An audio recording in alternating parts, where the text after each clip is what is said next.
Just want to thank everybody again for coming back. Just a couple reminders. The select board is in the background watching. We are the panel, but there's an audience going on. There may be some questions coming in on the in the chat.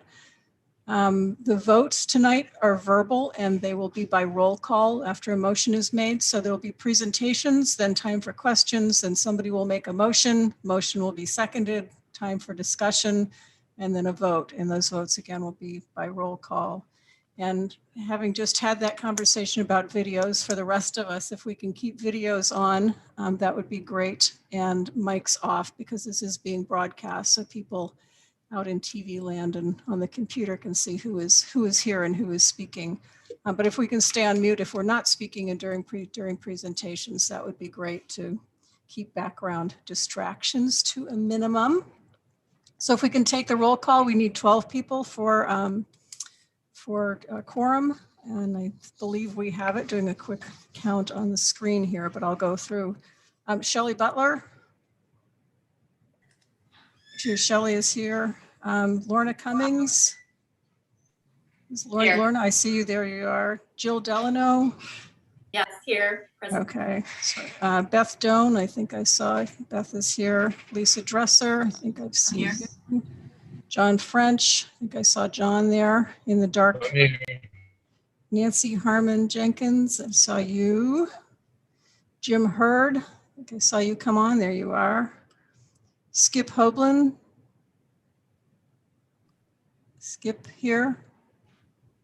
You don't, okay, no response from Skip. Richard Householder. No.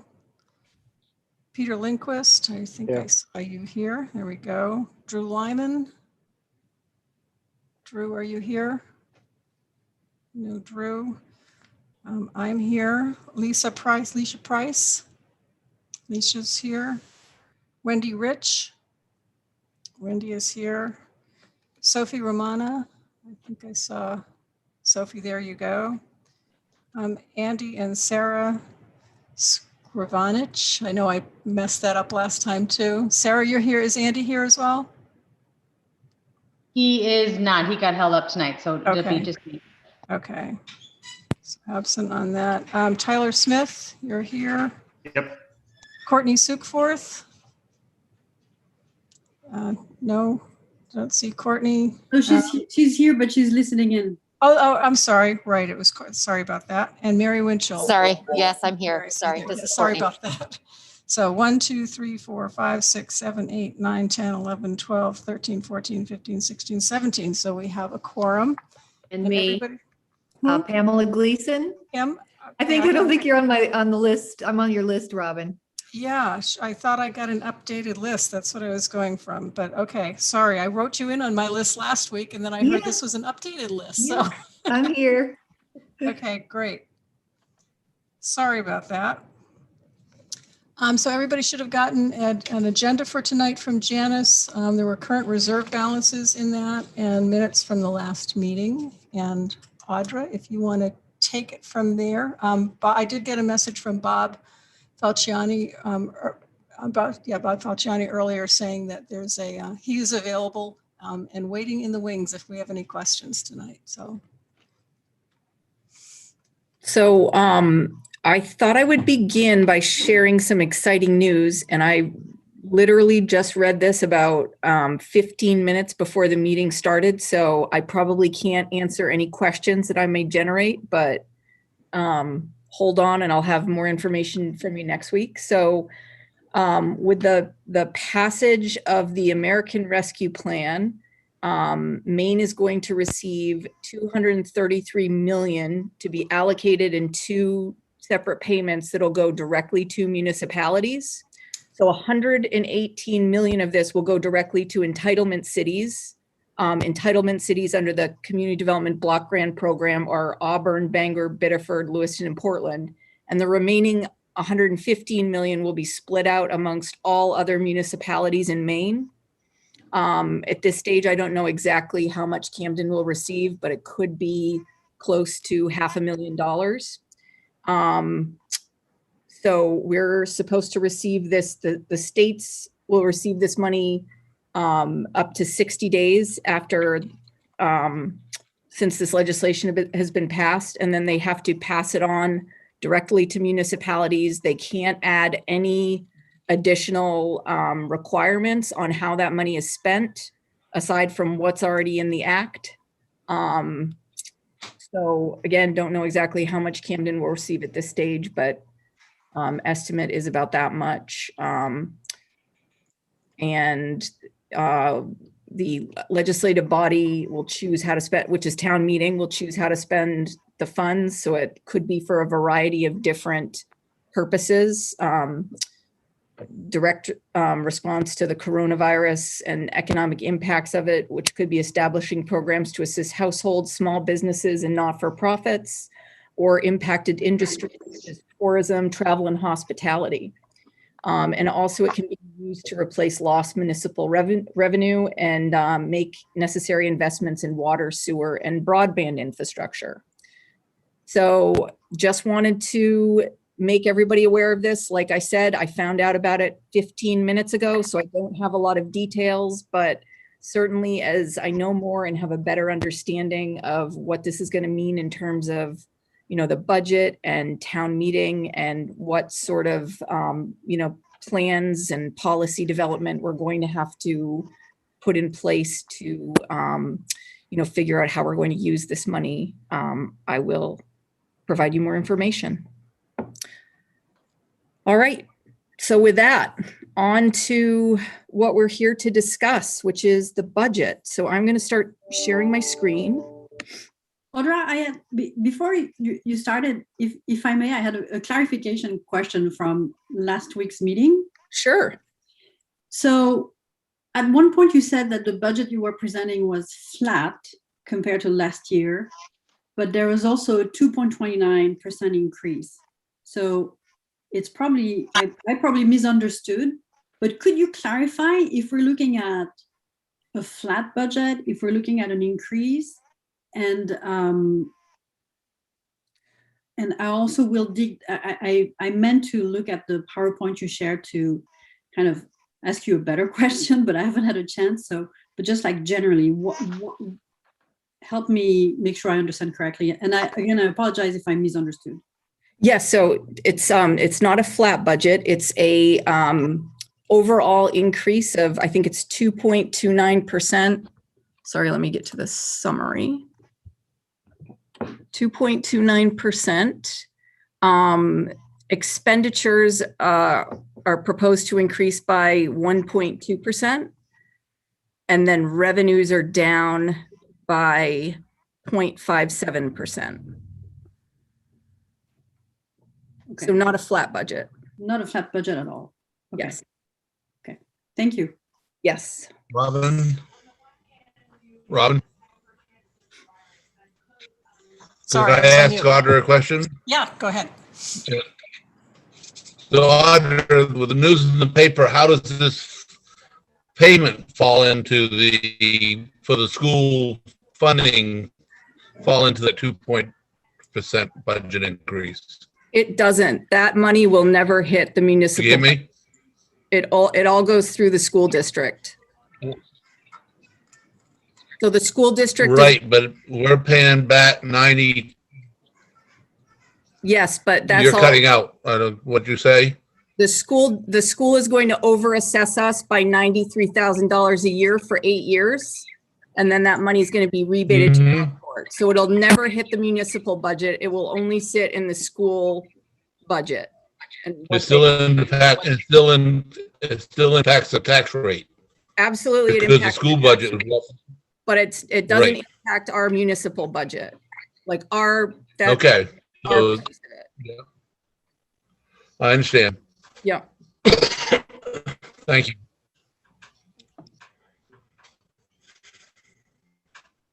I'm set, Robin. Thank you.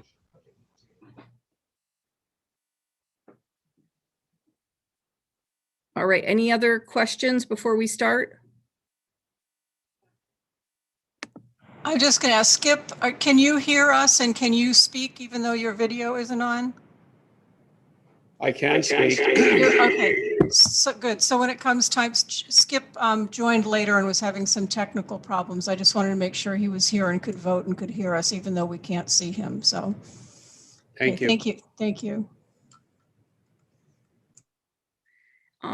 Janice, could you make me a co-host because I can't share my PowerPoint with the current settings?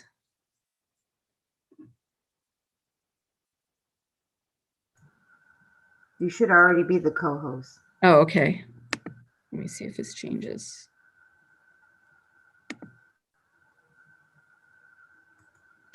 Maybe I'll make.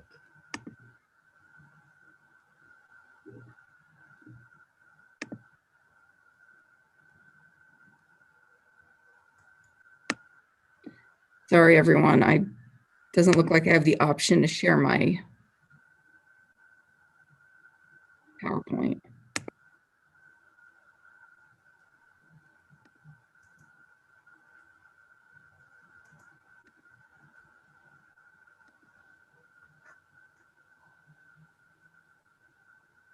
Do you want me to send it somewhere else to see if someone else can pull it up for you, or, oh, there it goes. Okay, here we go.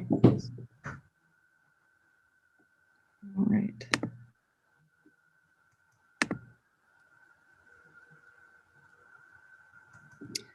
All right, so this first area of the budget that we'll be looking at is on page 1 in your budget book. And it covers the town manager's office, the finance office, and the clerk's office.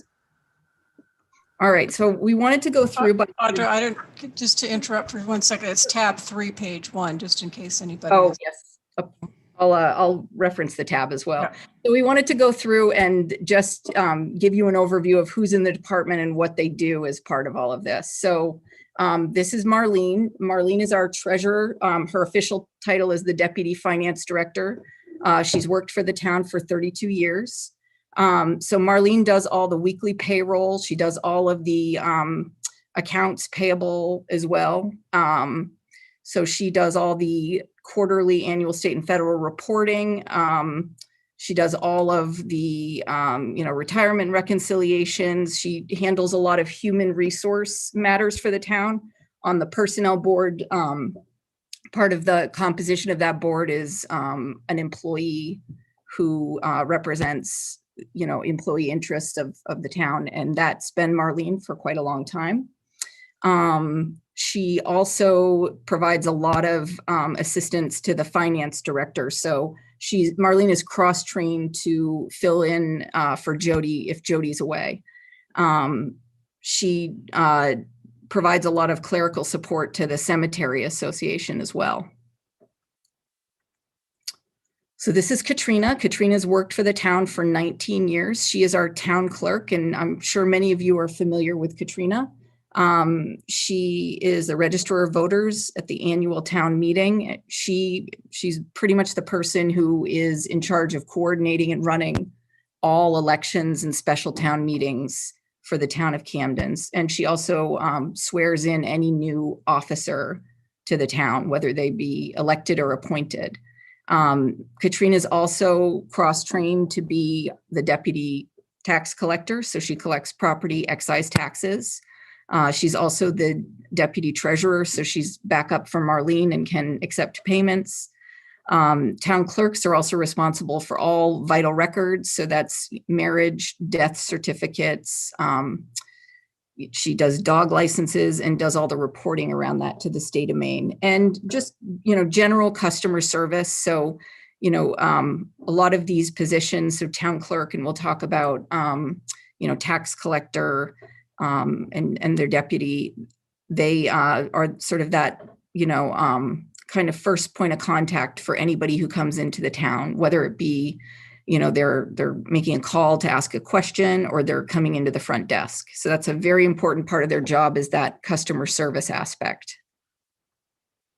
So Liz Nauer is our tax collector. She's worked for the town for 8 years. She began in the Opera House, and around the time I started, she transitioned into the tax collector role.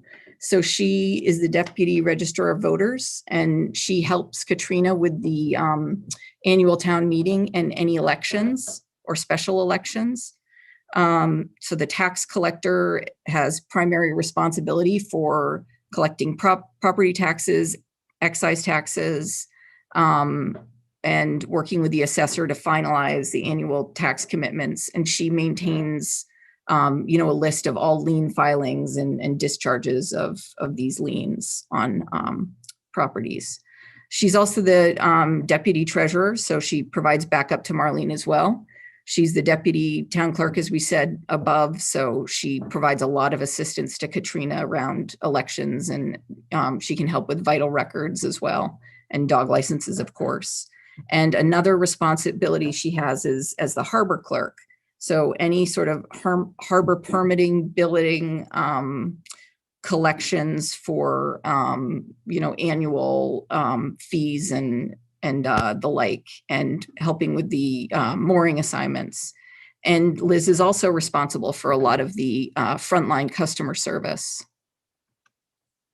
So Kendall Espinoza, she is our deputy town clerk, and she has worked for the town for 3 years.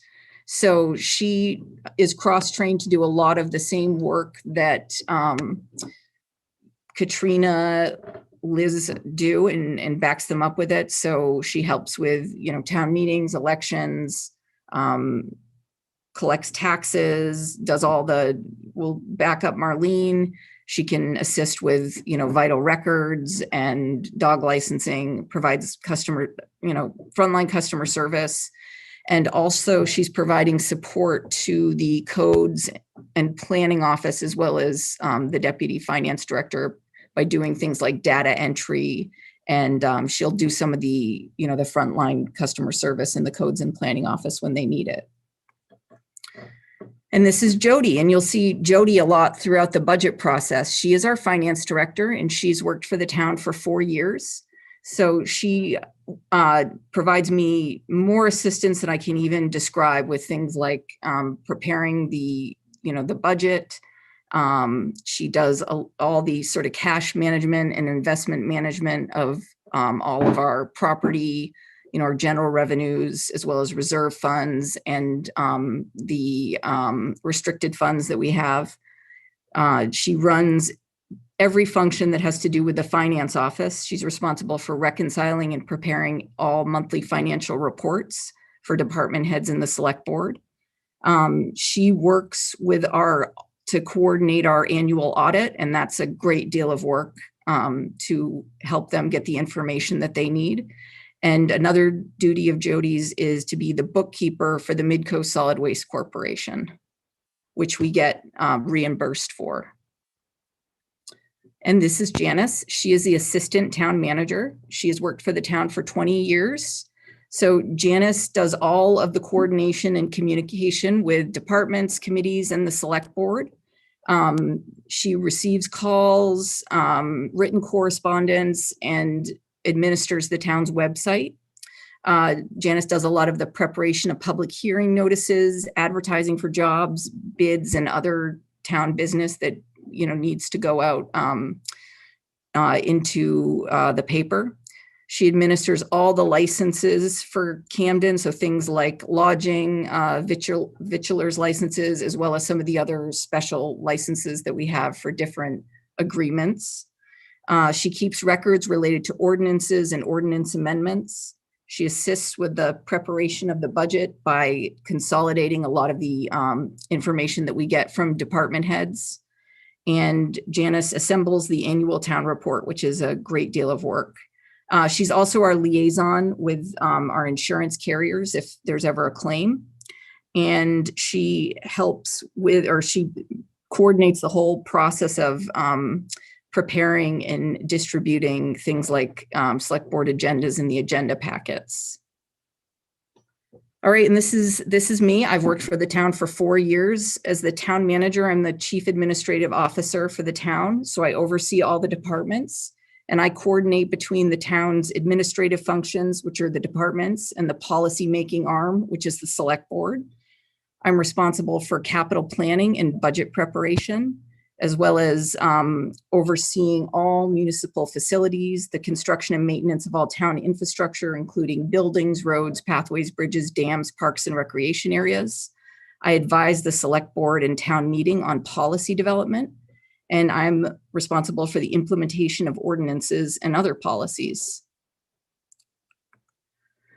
All right, so we wanted to give you all sort of an overview of FY21 and what that might mean for the year ahead. So if you're looking at the clerk's office, it was an incredibly busy year for Katrina. She oversaw 4 different elections. So in March of 2020, there was the presidential primary. So there were about 2,413 voters, and 450 of those were absentee, which is, fairly typical for, presidential primary. And this was right before, the lockdown due to the pandemic. We typically have, a June election and town meeting. However, because of the pandemic and, the need to sort of figure out how we were going to hold elections safely and in a way that was in compliance with, state law, it had to be held off until July in anticipation of the executive order by the governor and guidance from the Secretary of State's office. So our annual town meeting and the state primary was in July of 2020. And it was for town meeting voting and a state primary, the turnout was unprecedented. So there were 2,316 voters, and of those, 1,788 were absentee voters. And of course, there was the November 2020 presidential election, and that was just unprecedented turnout. We've never seen anything like it. So in Camden, we typically have, I think, 4,500 registered voters. And of those, 3,874 voted and 3,128 were absentee ballots. And then, of course, we had the January 25th, 2021 special town meeting, and there were 168 voters that showed up for that. And that's actually quite significant. There, the last special town meeting that I was here for, I believe, had about 30 voters in attendance. So to have 168 voters come out to an outdoor town meeting in January was pretty spectacular. So, the participation in the elections has been really pretty phenomenal, given, sort of the complications that the pandemic posed. And, it ended up being a really good partnership with the Secretary of State's office. They were very supportive in the guidance that they issued and providing PPE. So, election workers were safe. Sorry, I lost my train of thought there. But it did end up in being a very busy year in terms of election administration and the, sort of the work that entails for the clerk's office. So in terms of the finance office and the town manager's office, there was a very strong focus on the COVID-19 response. So we had to put a lot of, policies and procedures in place quickly, aimed at keeping personnel and, of course, the community safe and healthy. So things like working from home, working in shifts, developing protocols around what to do if somebody's exposed, and then returning to work. We had to put in a lot of systems to enable employees to work efficiently from home and be able to continue meeting the needs of citizens. And we also did a lot of work with other department heads on the implementation of the Keep Me Healthy grant initiatives. And this was a partnership with the Maine CDC. And this included public education. So an example of that is the signage that you saw in downtown. There was physical distancing and public health support. So making PPE available and looking at some of our public facilities and figuring out how to set them up so that they were safe and sufficiently cleaned, and that there were enough of them, and they created a situation where people were going to be adequately spaced out throughout the town, as well as local business assistance. So It was the responsibility of our staff to support businesses in reopening and, reopening planning and remaining compliant with state guidelines, and also following up on, complaints if some were issued to the state or to the town.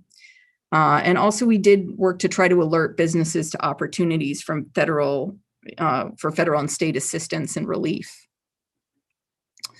So despite the, significant time and energy that was taken up by COVID-19, we did make some progress towards goals identified by the select board. And I have those goals in the next slide that I'm going to show, but I'll go through first some of the things that we did. So in terms of climate change resiliency planning, we progressed the river restoration project. So that's a grant funded project with the National Fish and Wildlife Foundation to look at the Maguntacook River and opportunities to address some of the, overland flood resiliency issues. We did stormwater infrastructure mapping as well, which is going to be really important for, understanding what our infrastructure looks like now and what are opportunities for making it more resilient as we face more, significant and intense rain events. We are moving forward with energy efficiency upgrades to all town buildings. The tannery environmental remediation and proposal for redevelopment is progressing. And I'm not going to talk about this in detail because I'm sure our planning and development director is going to fill you in on this project. We are nearly complete with an EMS study to determine what the future direction is going to be for not just Camden, but the other 3 towns that we currently cost share this service with. There were a number of infrastructure projects that were completed over the summer and are kind of underway. So I will also leave this to Public Works and Wastewater because I think that's a great story for both of them to tell. We completed our work on the pedestrian safety program with MDOT, and I'm excited about what that's going to lead to in the upcoming year, because I think we're going to have a lot of opportunities. The state is committed money towards helping us with making improvements. And, we've also had the opportunity to look at things like planning for complete streets, which is something that we talked about last year. Camden's involved in a regional broadband study, which I'll also leave to Jeremy to discuss. And we did make some progress on affordable housing. So there was an ordinance amendment to allow accessory apartments in rural districts, and 7 Willow Street, which was a foreclosed tax lien that the town acquired, was conveyed to Habitat for Humanity to develop as a affordable single family home. So these were the select board priorities that were identified for FY21. So at the top of the list was climate change resiliency. So things like river restoration, addressing overland flooding and sea level rise. EMS and the study that I talked about was also a priority. Broadband, renewable energy and energy conservation, housing. So looking at affordability and availability, as well as short-term rental regulation, incentivizing year-round rentals, and small lot development and density, and other ordinance amendments that could remove barriers to the development of more housing. Infrastructure, so looking at complete streets, stormwater management, as well as, planning for our parks and parking management were some infrastructure concerns, as well as just generally improving the town's communication. Audrey, Sophie has a question. I don't know if it's specific to a slide. Sophie? Yeah, it was just a technical term I don't understand. What is an accessory apartment? Oh, accessory apartment. So that's. Oh, accessory. Okay. Oh, sorry. Does that? It's missing a Y, so I was. Sorry about that. Yes, accessory. All right. Sorry about that. All right. So for FY21, we did certainly miss things that we were hoping to, get to this year. And I'm hopeful that, looking forward to FY22, these will be some of the things that we're able to turn our attention towards. So I think that we all acknowledge the fact that we did not make as much progress on the issue of affordable housing as we would like. And I think everybody's aware of the fact that over the past year, that problem has only been exacerbated by the pandemic and, sort of the in-migration of people moving to Maine, particularly from urban areas all over the country, it's a wonderful thing, but it is putting a lot of pressure on our housing stock and making it difficult for, it's creating a real barrier to entry in the Camden housing market, particularly for, people who might have grown up around here or lived here for a very long time. I think that there's going to be a real push to look at zoning ordinance amendments that target some of the barriers to developing more housing. And that's things like, how do we create more opportunities for small lot development? Where are areas where we can increase residential density that provides an opportunity for more housing to be built? How can we look at our parking requirements? So like minimum parking requirements that end up gobbling up a lot of space and making it more expensive to develop housing. Same thing with minimum lot coverage requirements that also make it difficult to develop housing in some cases and limit your ability to do so. Occupancy limits for unrelated individuals can sometimes present an unnecessary barrier. So that might be something that we want to look at, as well as short-term rentals, because the census data bears out that in Camden, there are a great deal of dwelling units that are short-term rentals. And that, that it does really impact the availability of housing stock for year-round purposes or year-round rentals and dwellings. So aside from just ordinance amendments, also there was sort of acknowledgement that, an important piece of the affordable housing ecosystem is having a housing trust. Now that normally wouldn't sit with the town, but it would be a really important partner for a municipality in progressing with projects or, things like 7 Willow Street, having a housing trust that can hold land, that can hold, funds in order to, progress affordable housing development projects would be something that would be really beneficial, I think, in Camden and also the broader Mid-Coast to solving some of our affordable housing issues. So another thing that we weren't able to move forward with in FY21 to date was the development of a parking management strategy, which I think is going to be, really beneficial for downtown Camden. It's one of those things that communities across Maine are starting to implement, and there are a lot of fears about how this might impact downtown businesses. But really, it seems to bear out as being an incredibly positive thing for a lot of communities that have put these sorts of parking management strategies in place.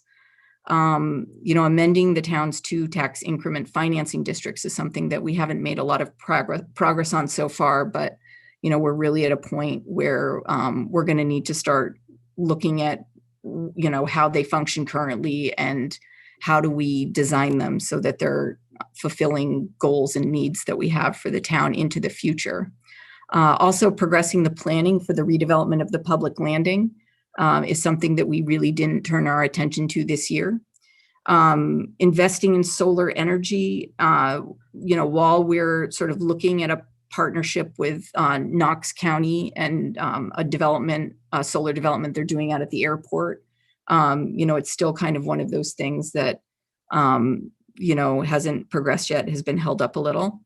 And also planning for the future of the Ragged Mountain recreational area. That's something that, we hope to turn our attention to in the coming year. All right, so before I move on to this, maybe I'll stop sharing my screen and kind of open up the opportunity to kind of look at the budget itself and see if there are any questions. So did anybody have any questions about anything I went over in the presentation before I talk about the budget. I think, Mary? Yeah, sorry, Audra. Could you explain a little bit more again? Sorry, I missed that about complete streets. Yep. What is that? Complete streets is a concept where, instead of just looking at the streets in terms of how they serve vehicular traffic, you're also looking at how is a street set up to accommodate pedestrians and cyclists. And you're also looking at things like some of the subsurface infrastructure as well in your planning, so that, when you're making improvements to the streets, you're also making sure that you're coordinating, some of the underground utilities as well. But the most important part of that is accommodating different types of users, like pedestrians and cyclists, as well as vehicles. Okay, thanks. And I think I saw Nancy raise her hand, and I do have my hand up, and I have just two quick questions, unrelated. One was about the complete streets, but short-term rentals, do you have any idea what a rough percentage of short-term rentals is in the town? oh, I knew somebody would ask me this, and I did have it up based on. It looks like Jeremy has the answer. You want it, Jeremy? Do you want to take this one? Can you hear me? Yep. Perfect. Yeah, great question. It's very hard to get that answer. The only way to get that answer is to work with, honestly, is to work with firms that are out there that specialize in tracking this stuff. Mm-hmm. Over the course of the last couple of years, I've had multiple kind of interviews or meetings with firms that do this. And so what I can tell you is that we're in the ballpark of about 300 unique short-term rentals is what they call them. And what I can best guess through their help right now, before we kind of continue down a path, is that probably 80% of them are not owner occupied. Mm-hmm. Up to 300 or so. Yeah. And one other question, I'm still puzzled. Oh, did you finish? Well, and I just want to say, and they get those numbers from doing that, they have proprietary, means of tracking and kind of figuring out where these are and who they are. And those, again, those are about 100 and about 300 total. 80% of those are non-owner occupied is what we can tell. So, yeah. Go ahead. The other question that I had, and maybe everybody else understands this, and maybe I need to come into the town office for a seminar, but I'm still very puzzled by these TIF districts and what the financing is and where it comes from. After last week's meeting, which I listened to online, I thought that it was really an insignificant amount of money, but now I hear mention of the TIF districts, the Harbor District especially, being used to finance some major projects. So I'm wondering exactly what that is. But if everybody else understands it, I'm perfectly happy to do a private seminar. I guarantee, Nancy, you're not the only one. I would be more than happy to go over it in more detail if that's something everybody's interested in. And I think it wouldn't be wasted time at all, because we're going to start talking about TIFs a lot more in the coming months. Great. I see thumbs up. Great. Awesome. I love talking about TIFs. I'd be more than happy to do a special presentation on them if everybody's interested. All right. Allison, I'm just wondering too, there's two other questions here. Allison McKellar is suggesting that would be great for the benefit of everybody at home as well. So Sarah and Pamela, I think it is, both had questions, or no, it was Sophie. People switched around on my screen. Sarah, you had a question, and Sophie did as well, if those relate to what Audra was just talking about, and then go into the TIF, Audra. Yeah, mine's oh, go ahead. Do you want me to go ahead? Ask mine. Oh, this is just a quick one for the parking management. Or I just wanted to clarify: is it like going like meter route, or just more time limitation on? I just wasn't sure how it was scoped. So yeah, it would be scoping a paid parking system with meters. Okay. Yeah, so the idea is, and I'm hoping this will start in April, having a consultant who, came up with a similar plan. They did an analysis in Bar Harbor and then, came up with a plan for how it could work. So it would be sort of first looking at whether or not that's something that would be, feasible or beneficial for Camden, and then looking at, what the design of the program could look like that would be something that would, address some of the, fluxes in demand on parking during the, the summer season, and then, tapering off in the shoulder seasons. Okay, great. Thank you. Sophie? Yeah, just a quick question, Audra. The reasons why you had a whole list of things we didn't tackle last year. Is it lack of time because of the year of the plague? Is it, how are the other committees involved in those topics? So just quickly, and we don't need to dwell on this. I'm just curious more than anything. I'd say by and large, it was because of, of COVID. I mean, that's certainly not the only reason, but that did eat up a lot of time that we would have had to spend on a lot of these other priorities. Thanks. All right. So I guess that, to get to sort of the actual budget for the administration and finance area. So if you flip to tab 3 and page 1 of your budget book, for FY22, we're proposing a budget that will represent an overall 1.7% increase. A lot of that is attributable to just, increases in full-time wages. We have a couple of positions that are part of that 3-year plan to readjust wages. That's really the, the only kind of significant area that can be pointed to in terms of increases in the overall budget. But to go through that, that includes, the wages for all those positions that we went over in my presentation, as well as, things like, all of our office supplies, postage. We budget for advertisements and public notices within this budget. Any sort of dues and publications that we subscribe to. We budget a little bit for professional development for staff in this area. All of our expenses associated with elections sit here. We have, money for things like printing, and we pay dues to organizations such as, Maine Municipal Association and the Maine Service Center Coalition. I think the Maine Town and City Management Association as well. Sorry, Maine Town, City, and County Management Association.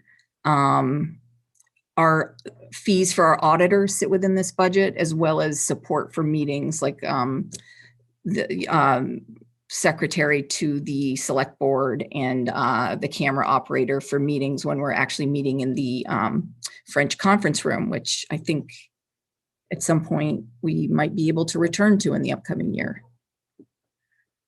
So did anybody have any specific questions about this particular budget? I think Sarah has her hand raised. Yeah, I just had one of the questions in terms of how the health insurance is budgeted. It was something I was curious about last time too. Do you base it? I was wondering of all the employees, do you have 100% that actually opt in for the health insurance benefits, or is there a percentage that opt into going with a spouse, or is it? I just was curious if it's based on assuming 100% participation, or if it's trends based on what has been in the past. So Jodi, do you want to answer that? Because you might have some details that I don't. Yep. So based on the projection, it's actually really based on actuals, what each employee chooses for a plan. So I'm able to take those costs, and Audra mentioned last week that Maine Municipal Health Trust will not be adding an increase to the 2021 property tax health insurance premiums. So all of this is based off of actual participation by the employees. Yeah, so it's, what they're signed up for during open enrollment. But sometimes that, that can change throughout the year. Great. No, thanks. Yeah, I was just curious if it trended towards, most taking advantage of that versus otherwise. So thank you. Lorna, you have a question? Yeah, I was just wondering about with the elections, looks like they're over budget for this 2021. And I was wondering what happens when something like that's over budget that you have to pay for and how that's dealt with. So usually it ends up that if the bottom line on this budget can absorb, that where an area might go over budget, it's really not an issue at all. And we watch that really closely so that we can, stay away from going over budget in any one particular area. So that's usually how we handle it. The select board does have the authority to transfer, I think it's 10% across budget areas. So that's another way that, we could deal with cost overruns in any particular area. Mm-hmm. Was I right about the 10%, Jodi? Yep. Great. Shelley Butler has a question. This is probably frivolous, and I'm sorry if it is, but on the printing line, looks like we've budgeted $10,000 for the last 2 years, but we're only spending under $5. Are we anticipating a $5,000 expenditure in printing this year, or is it just extra fluff? Sorry. I'd say that it's a very conservative number, and it's probably based on FY19 actuals and a desire not to exceed our printing budget. All right. Thanks.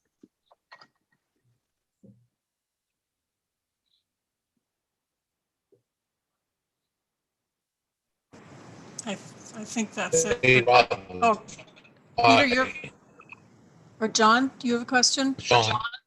Yeah. Yeah, I was wondering, do we have a copy of the new staff and grades? You've been referring to that quite a bit, so there must be a new copy out for the payroll. Sure, staff yep. and grade. We can do that. We can send that to all of you. Okay. Audrey, if you understood that question, could you repeat it? It was really breaking up. I couldn't understand what John was asking. John was asking. I'm just curious to see what's changed. That's all I'm gonna want. He mentioned that I've been referring a lot to the new step and grade plan and asked if I could send out a copy to everyone so you could see what it looked like. Thank you. Peter Lindquist, you had a question? Just a little follow-up on Shelley Butler's, the line about printing. How much does it cost for us to produce the annual report, and how many copies do we traditionally print? Janice, do you want to? Sure. We generally, it's about a little over $3,000 for 800 copies. And that does come out of that line. But lots of times it doesn't show up to the next fiscal year because of the timing of when we print those. Sarah has a question again. Yeah. Again, just because this is the first time I've ever joined, in terms of FTE headcount and growth and positions, are there thresholds or things that, and again, this is not about the inner workings, but that help drive when new staff and new employees are needed? Because obviously this is based on not increasing at all next year. I just was curious how that's measured and if that's factored in or changes. So we Kendall's position is relatively, well, I guess it's new in some ways. So that position was added 3 years ago. And it was added, but it had existed before and was cut in the past. And I think that, Janice can kind of explain that history better than I can, but it really came about when, the front office, particularly Katrina and Liz, there's a lot of sort of work that they need to get done behind, like reporting sort of behind the scenes, that sort of clerical work.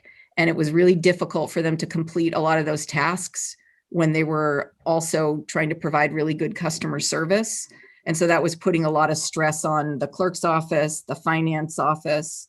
And so, we determined that the best way to address that would be to bring in another position. And originally Kendall was hired part-time. And, we sort of got to a point where it was very clear that for the days when she wasn't there, we were still feeling that same amount of stress on the clerk's office and the finance office.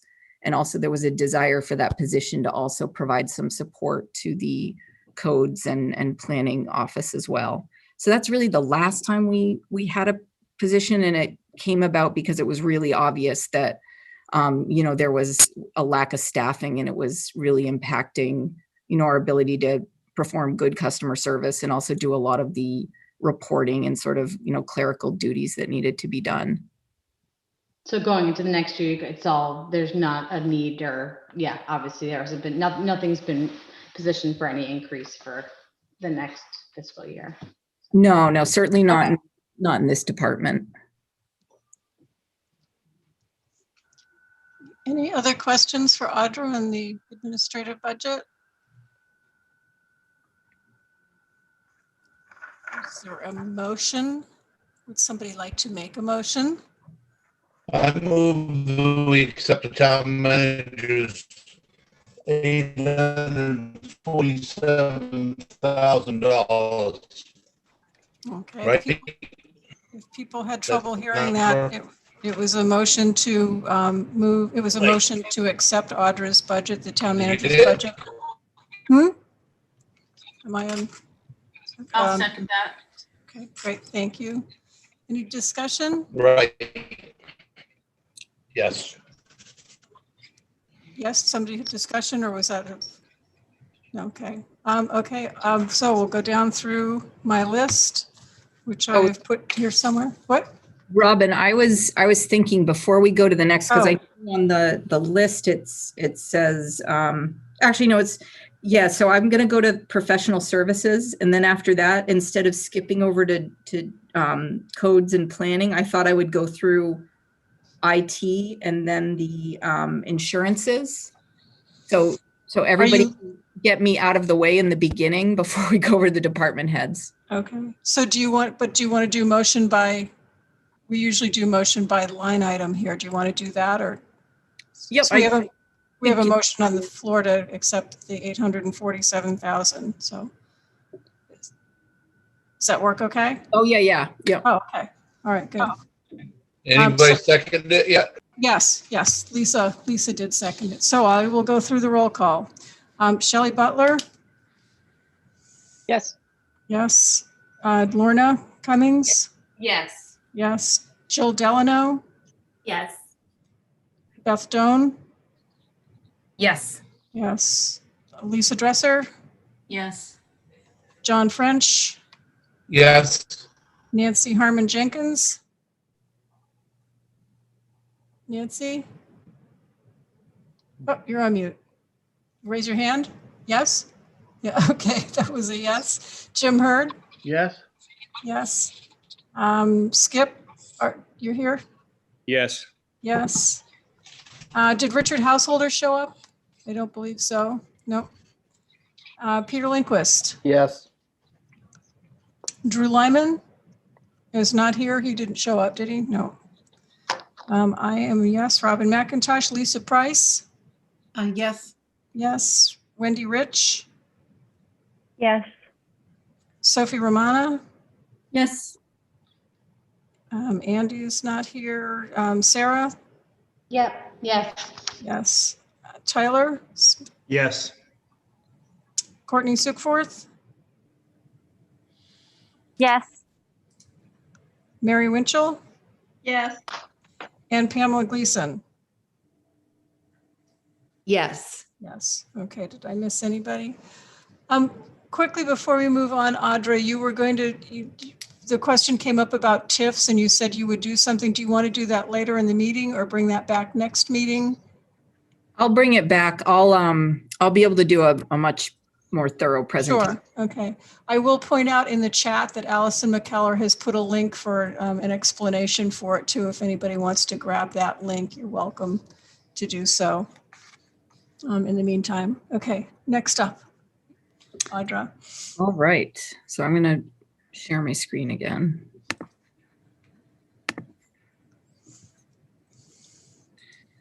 All right. So professional services. So this is tab 3, page 3.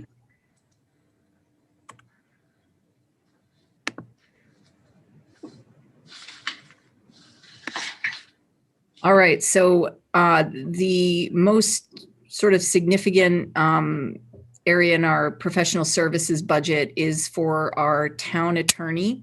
So our town attorney's wages and benefits. So Bill Kelly, I believe he's been our legal counsel since 2001. So we changed the way that we fund legal services last year so that our town attorney is currently a full-time employee of the town of Camden, and we share him with the city of Belfast. So Belfast reimburses us for 2/3 of the cost of having Bill as our attorney, so for his wages and benefits. So his role is really providing legal opinions on matters relating to municipal government. So he provides our legal counsel for civil suits, actions and proceedings that are authorized by the select board. He provides legal defense to the town in suits and actions brought against the town.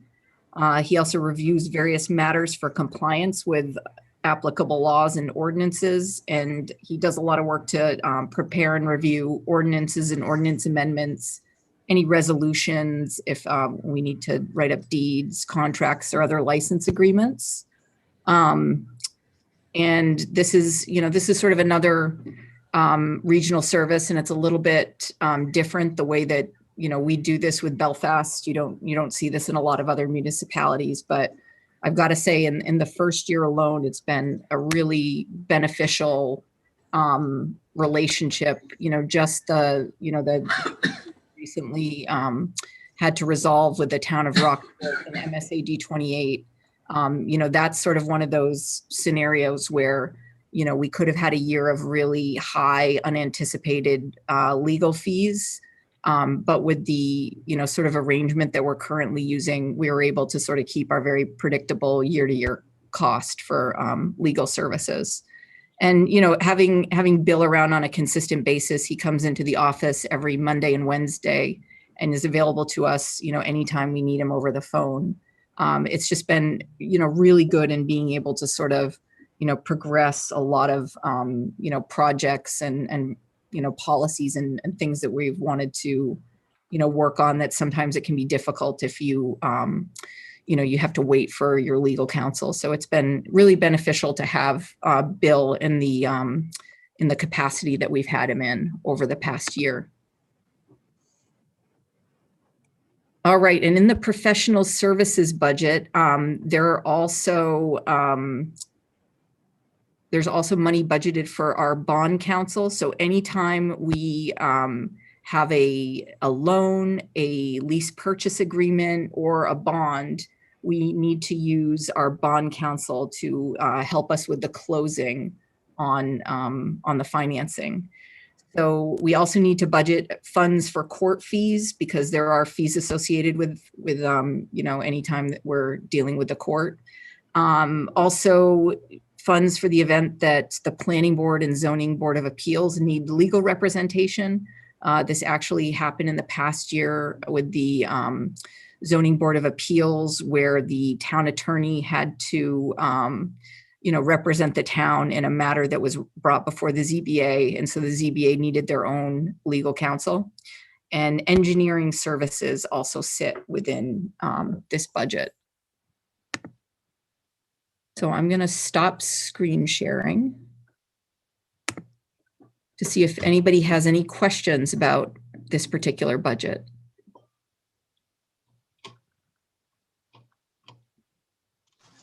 Audra, did you say Z as in like zebra, ZBA? Yes, yep. Z is in zebra or zoning. Zoning, okay. So zoning board something?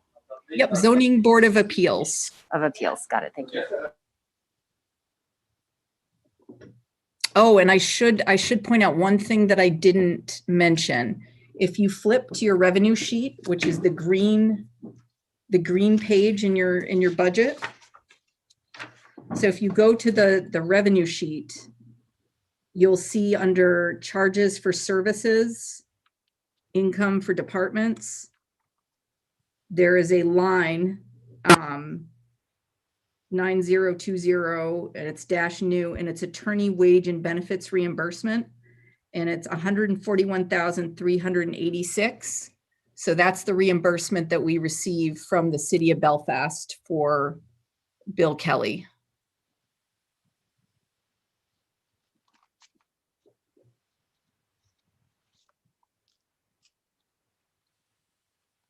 Audra, I had a quick question, just looking if I did the math right. It looks like if we're replacing, if you look at in FY22, the 156 through the 27,000 is what would have, the equivalent is the full wage that was going, our full cost that was going in before, that was actually at like 20 something $1,000. Anyway, it ends up about a 25% increase once you take out the Belfast payment over what it was prior. Just wanted to make sure I was understanding the numbers correctly. Yes. I'm just going to look through the prior financial year. Yeah, I'm kind of not looking at 2020 because those numbers are so off on a lot of places. But if you go back to 2019, it looks like it was about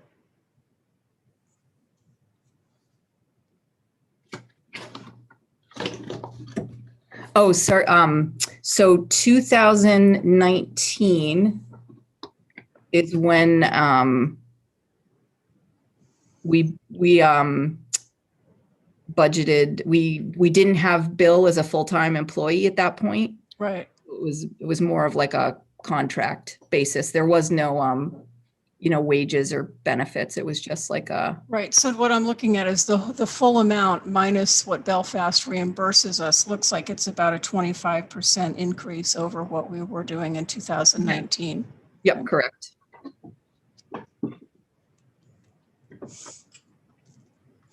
Any other questions for Audra? Thoughts? Is there a motion?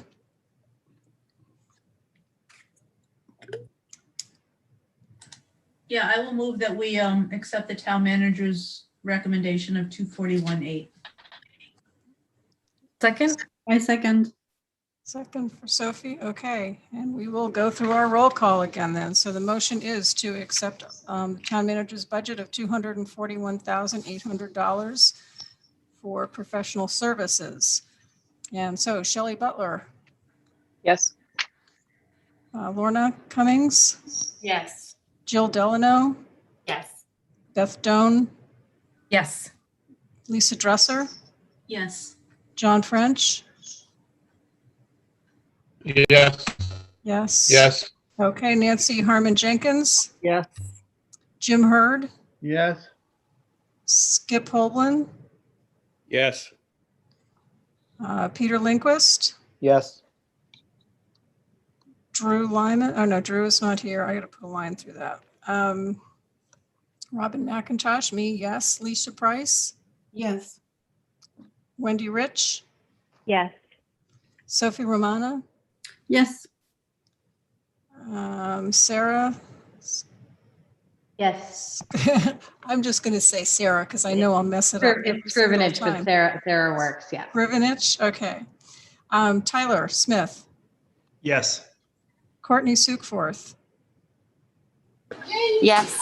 Yes. Mary Winchell Yes. and Pamela Gleason. Yes. Yes. Did I miss anybody? I think I've got everybody. So the motion passes. It's back to you, Audra. All right.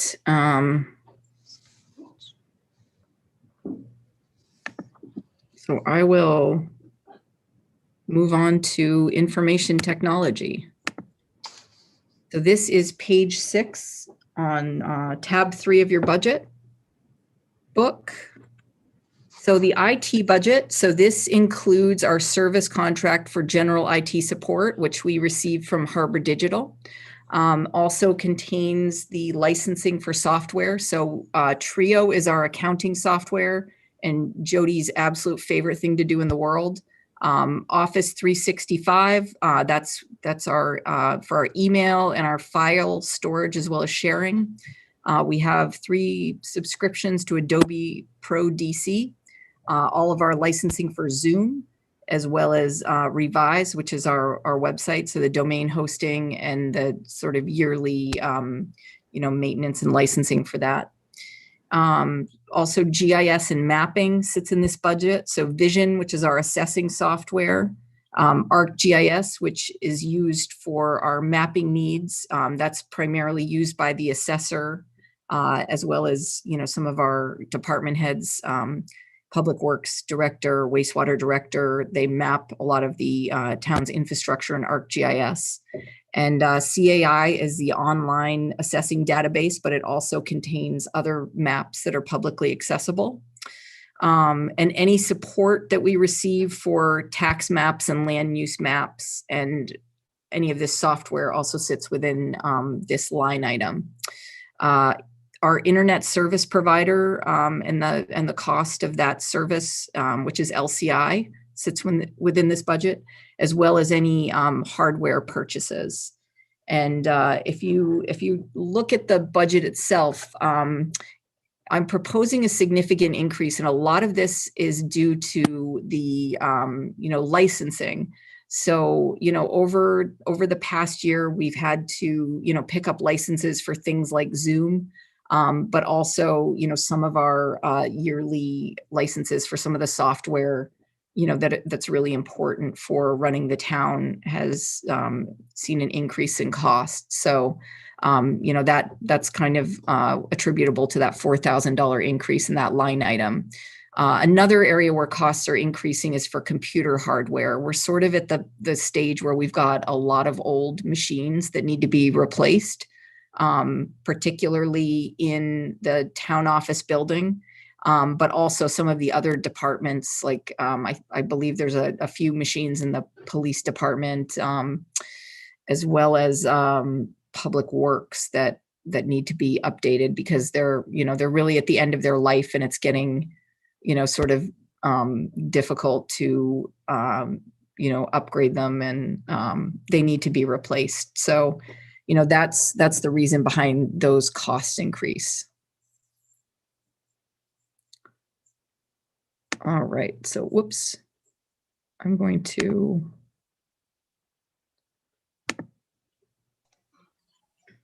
return in case any of you have any IT related questions.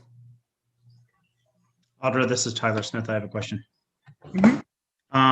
Carrie, I see that you're on here. I know that we have been doing more and more in conjunction with our town of Rockport with the assessing and also, maybe even permitting at some point in the future. The programs that we have here, have we looked at compatibility with Rockport, and does it make sense to continue on separate paths on some of these programs at all? Both for you, Carrie, and maybe for Jeremy as well.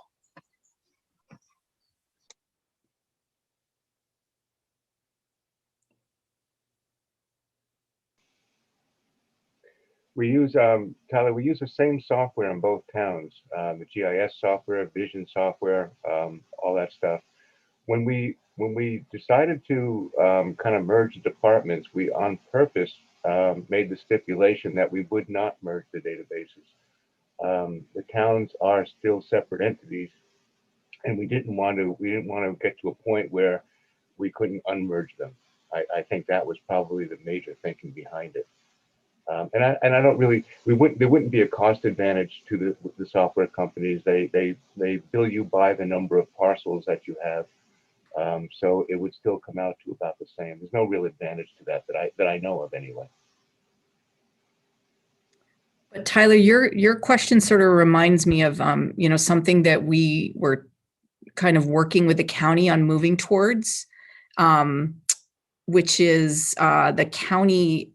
They have really, really great GIS capacity. They have a GIS analyst on staff, and they're trying to build sort of countywide databases. And, our goal is really to have a lot more geospatial data available to the public. And, I think through a really strong partnership with Knox County and their GIS, or I call it their GIS department, but she sits in EMA. But I think with Leticia at the county, we're going to have a lot of opportunities to, really sort of expand the town's GIS capacity, both in terms of the data that we have available to the public and also to the town, because that data is useful to us as well. But also in, capacity to use that to do some geospatial analysis, which I think is really going to be important for future planning.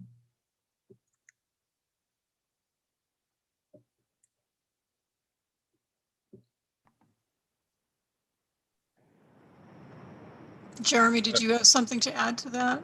Well, I was going to say, I wholeheartedly agree with Audra. I mean, the planning board was recently we're looking at density, and Audra talked a lot about, I think, a lot of what my department's working on, which is great. And, the planning board's looking at density in certain zones, and we were looking at some minimum lot size requirements. And I was able to reach out to Leticia, and she prepared a web-based GIS map that was, we couldn't have done as quickly as she did. And it provided some great information for the town. And she's fully engaged in the planning world. And I think, like Audra said, I think the partnership with us and the county when it comes to GIS is just going to continue to thrive. And from what I can tell, it's really going to be no cost to the town for those services that Knox County is providing. And she just got some new equipment in, and she's ready to go and help the county. She's working on broadband issues with us right now. She's helping us with some information, data gathering. So it's a win-win, really, what's happening in terms of GIS in the county, I think. Okay, thank you. Yep. Any other questions on IT? Anything else, Audra, to add? It might be beneficial at this point to also talk about the IT reserve. Okay. Because that's one, and let me, just find that for you. So that is under tab 9, and that is page,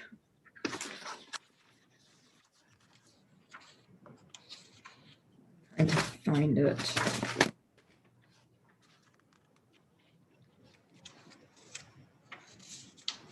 Page 36, Audra. All right, tab 9, page 36. All right, and so we're proposing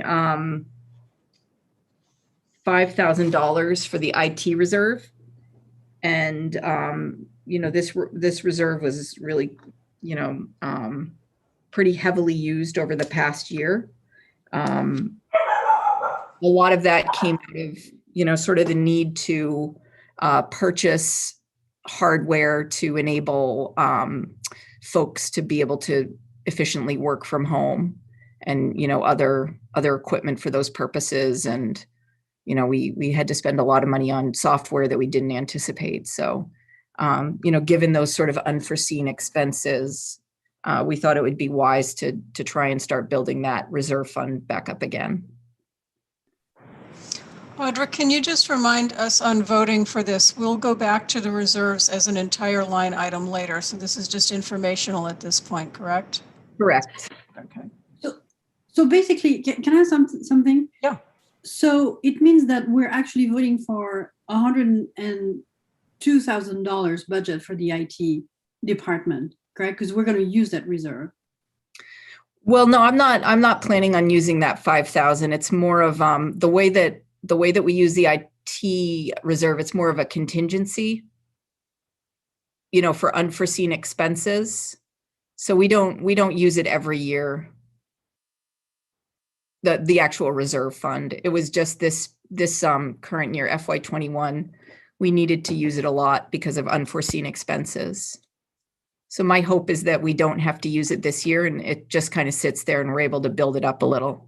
But so I'm confused because last year in the budget, didn't we build a reserve for unforeseen expenses related to COVID-19?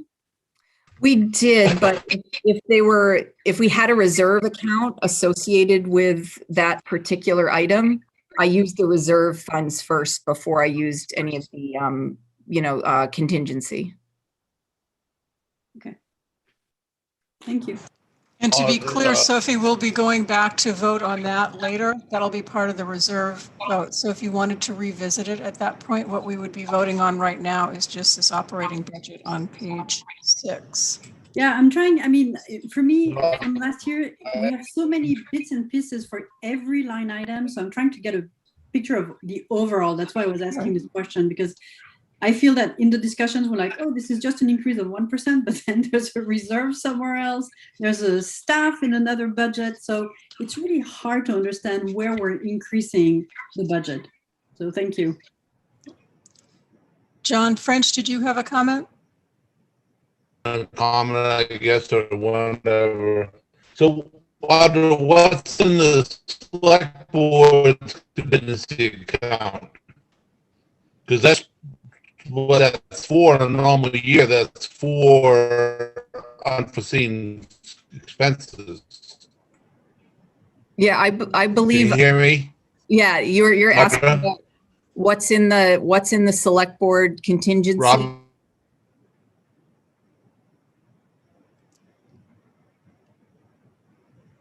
Oh, I think you're muted, John. You went back on mute, John. All right, but normally that has $40,000 in it, put in every year. The select board contingency, and that's supposed to be for the unforeseen expenses. Mm-hmm. It's not a slush fund. Right, and the budget committee did put quite a bit more money in that contingency last year.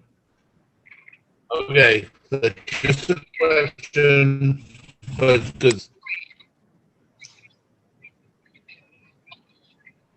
John, I don't know if you're freezing up. So what's in, I didn't look yet. What's in it for this year?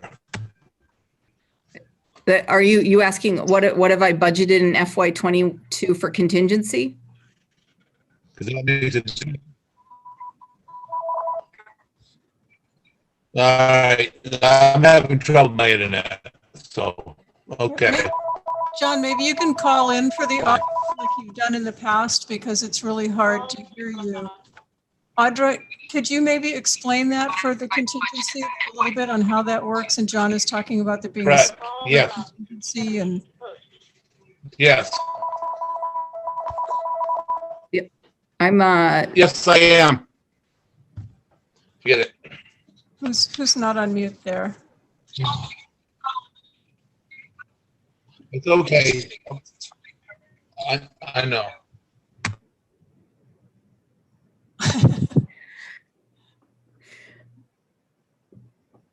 Oh, yeah, Lisa had a good idea. John, there is the chat box as well that you can use, a chat or the question and answer section if you want to type in. He could also shut down his video. Yeah, that might help. Did you hear that, John? If you close out your video, sometimes that will release enough bandwidth so that we can hear your audio.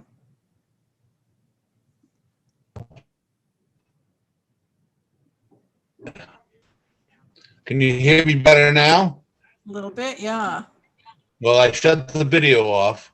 Okay. Do you want to try your But question again? Well, I was curious what was in the balance of the select board contingency and how much has been budgeted for this year, because a lot of these unexpected expenses are supposed to come out of that contingency account. Unless they've changed the policy on it, which could have. That's it. You get that? Yep, so I'll No? let Jodi answer the question on the exact All amount. right, thank you. So yeah, I'll let Jodi answer the question on the exact amount left in the select board contingency. I know it's pretty substantial at this point in time. Yep. So we budgeted 140,000 for this current year for the select board contingency.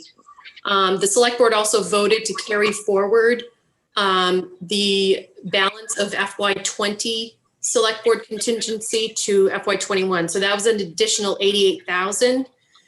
We now have a balance of 165,800 in the select board contingency. Yeah, and really, I mean, yes, I could have spent it out of that, but I thought that it was just a judgment call on my behalf, and because we had an IT reserve, I like to try and use those reserves if we have them. So that's the reason why I went to the IT reserve for IT or unforeseen IT expenses. I guess a question would be, can you then replenish that from the contingency? We certainly could. It wouldn't be necessarily a budget committee decision, but you could make Right. that recommendation to the select board instead of budgeting 5,000 for it. Right. So we'll be returning to that question later when we get to those, that page, and we'll be voting on that and that entire page all on its own. So thank you for that, Sophie and John. So right now we, unless there's something more specific, we want to have a motion for the IT budget that Audra has proposed here, or amendments, or whatever anybody would like to move. Is there a motion? Yeah, I can move to approve the IT budget proposed by the town manager of $97,380. I'll second. I second the motion, yeah. Okay, great. So that, just to be clear, is not that $5,000 reserve. We will be coming back to that. So roll call vote on the $97,380. Shelley Butler. Yes. Lorna Cummings. Yes. Jill Delano. Yes. Beth Doan. Yes. Beth, you still here? Okay. Yes, yes, sorry, yes. Thank you. Lisa Dresser. Yes. John French. Yes. Nancy Harmon Jenkins. Yes. Jim Hurd. Yes. Skip Hoagland. Yes. Peter Lindquist. No. No. Okay. Drew Lyman. No, sorry, I've even got him crossed out. Me for yes. Leisha Price. Yes. Wendy Rich. Yes. Sophie Romano. Yes. Sarah Skrivanich. Yes. Skrivanich. Tyler Smith. Yes. Courtney Sukforth. Yes. Mary Winchell. Yes. And Pamela Gleason. Yes. Okay, so the motion passes with one not in favor, but $97,380. All right. Okay, thank you. So I'll move on to insurances.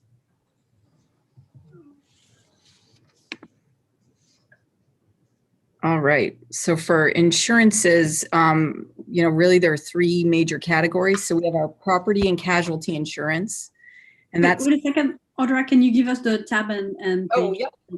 Sorry. No worries. So it's again, tab 3 and page 7, I believe.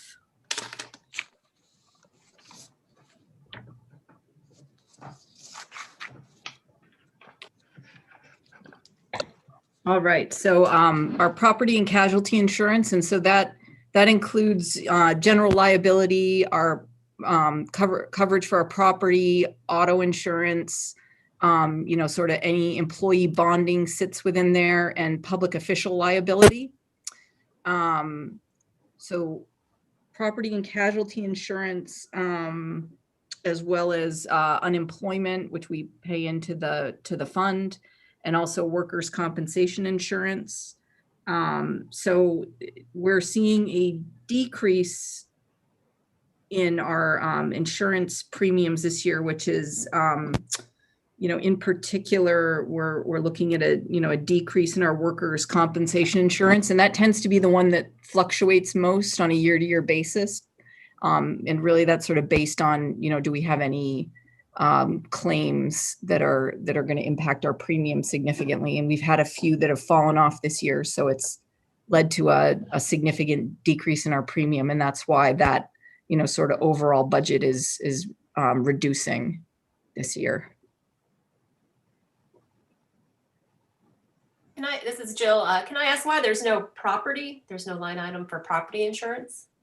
Sure. So we used to have a different carrier, and the way that they we went with MMA was our Maine Municipal Association was our insurance carrier, and sort of the way that they set up our policy, they split everything out. And as we transitioned to a new insurance carrier, they sort of lumped it all in under that general liability. So even though that the sort of general liability for property and casualty covers all of those areas that used to be split out in the past, it's all just sort of lumped in under that one area now. Sophie. Yeah, Audra, what is the best, how often do we bid out our insurance? Like, what is the best practice? Do we do that every 3 years, every 5 years, or what's the general best practice to make sure that we get the most competitive rates? So prior to me getting here, we had just gone with MMA for our, the general liability, auto, property, all of that. And then when I got here, I went to Allen Agency as a broker, and they bid out our insurance policy, and I believe they do it every other year.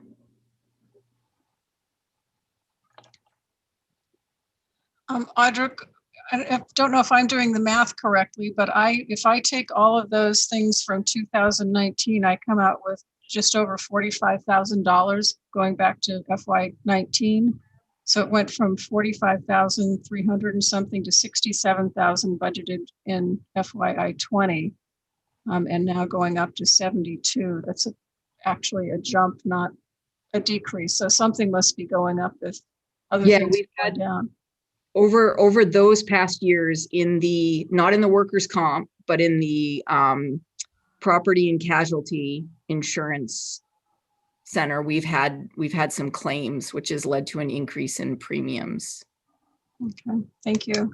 Plus, I just want to point out the increase FY19 budget for the entire liability was 58,500. So it's gone from there up to 72 that covers all of that.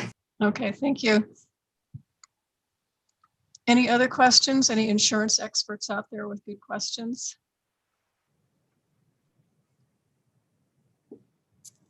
No, is there a motion?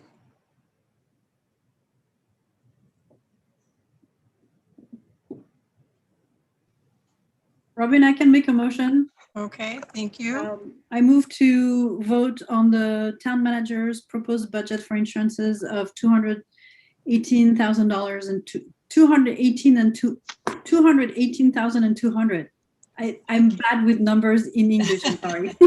I shouldn't be the one to make the motions. Well, thank you. I'll make them in French. It's easier for me. Any And I will second that. Lisa Yeah. seconded. Okay, so motion for insurance line item for $218,200. And we will again do a roll call. Shelley Butler, Yes. Lorna Cummings, Yes. Jill Delano, Yes. Beth Doan, Yes. Lisa Dresser, Yes. John French. John, are you still there? I don't see John. Nancy Harmon Jenkins, Yes. Jim Hurd. Jim, are you still there? Yes. There you are. Okay, yes. Skip Hoagland, Yes. Peter Lindquist, Yes. Robin McIntosh, yes. Leisha Price. Yes. Leisha, was that a yes? Yes. Yeah, okay. Wendy Rich, Yes. Sophie Romana, Yes. Sarah Skrivenich. Yes, and nice, you got that one. Thank you. It just takes me a while. I'm practicing it in my head. Tyler Smith, Yes. Courtney Sukeforth, Yes. Mary Winchell, Yes. and Pamela Gleason. Yes. Okay, thank you. Back to you, Audra and staff. All right, so you're lucky you get to hear Jeremy talk instead of me for the next one. So I'm gonna stop sharing my screen. And this is going to be tab 3, page 4 for codes development and assessing. All right. It is hard for me to follow up that incredible PowerPoint presentation put on by Audra and Jodi, I will say. I'm going to try. I'll do my best. I'm going to share my screen. Everyone see that? Everyone, yes? Yes, we got it. All right. So let me see if I can. I have this in my way. How do I can't see, start my slideshow. Go to the slideshow tab, Jeremy, or you can click on the little slideshow down in the bottom right-hand corner. Just to the right. Oh, right there? Right, that one. Yeah. All right, perfect. Thank you. The other bar from Zoom was up in the way on sharing the screen, so I couldn't see the top bar. So, all right. So I don't know. I think a lot of you folks. My name's Jeremy Martin. I'm the Planning and Development Director for the town of Camden. I've been with the town for 3 years. I came from the city of Bangor, where I served as the Director of Code Enforcement, Permitting, and Inspections for many, many, many years. And prior to that, I was the zoning administrator for the city of Bangor. Prior to that, I did environmental work for the Cobbessy Watershed District over in the Winthrop area. So I'm the Director of Planning and Development. I oversee, let me get to the next slide. We are a small staff. We're a staff of myself, a code enforcement officer, and an administrative assistant who is, for the most part, part-time. We are responsible for all planning, zoning, code enforcement, and economic and community development functions for the town. We coordinate physical development and redevelopment of Camden, kind of consistent with the comp plan. And for those that don't know, we have a comprehensive plan. In Maine, you, for the most part, are required to have a comprehensive plan. And that kind of guides the community for the future on how development and growth should take place. And we have a comp plan that was approved by the citizens of Camden in 2017. And so in addition to the comp plan, we use the zoning ordinance, and we have the building and the energy code, as well as other applicable laws and ordinances that apply across the town. We strive to promote orderly growth and redevelopment in a manner that's sensitive to the community's values, while also enhancing and ensuring the town's environmental, social, and economic sustainability.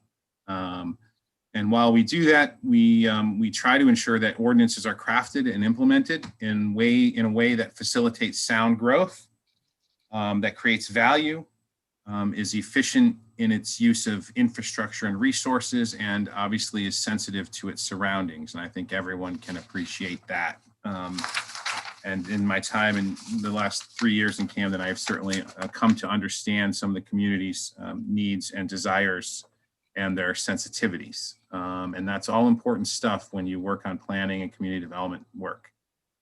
So again, we're responsible for all planning, zoning, code enforcement, economic development. I didn't move forward, did I? Let me see. There we go. So we do try to ensure that community values and stakeholder involvement are integrated in everything we do. We obviously have to comply with legal requirements on notice for public hearings and the like when the planning board is doing their work. I will say that we go above and beyond that. We are currently in the process of reviewing a zoning ordinance amendment in the coastal residential zone, as well as a map amendment for our wastewater treatment plant that are going to go to voters hopefully in June. And we have sent notice to all of those property owners that abut those properties well in advance, and actually a part of the workshop sessions that the planning board has been holding. So we don't, again, we try to go above and beyond what's required to certainly engage the public and try to receive some feedback.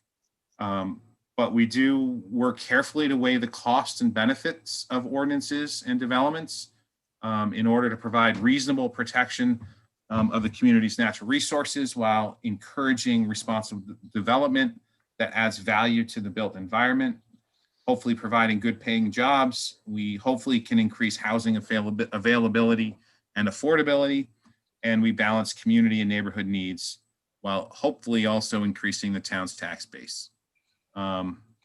Ultimately, the work that we do seeks to preserve the unique and distinctive character and quality of life and identity that makes Camden the truly special place that it is. But we also try to look forward to the future. And again, we coordinate land use, comp planning, and community economic development activities. The code enforcement officer and myself administer and enforce the town zoning, floodplain management, shoreland zoning, subdivision, and other ordinances in town. We do administer and enforce the state mandated Maine Uniform Building and Energy Code. And for some people may not know this, but for years, there was a building code in Maine. It was adopted in 2009, and it applied to communities of 4,000 residents or larger. That was at one point raised to 5,000. A couple of years ago, the legislature did now vote to apply the Maine Uniform Building Code across the state, regardless of what town you live in, regardless of the size. Towns have the ability to enforce it and administer it, but every builder needs to build to those codes. And those codes are based on the International Code Council's set of codes. And also, just so you know, I do serve on the state of Maine's what is called the State Building Codes and Standards Board, which is a appointed position by the governor.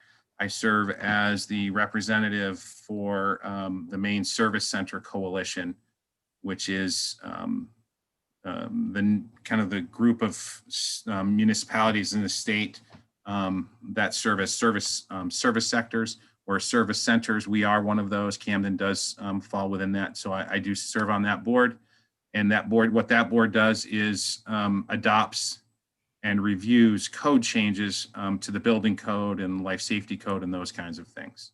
Our department issues and processes building permits, plumbing permits, subsurface wastewater permits, electrical, change of use, shoreland, and sign permits, as well as any other permits that needed.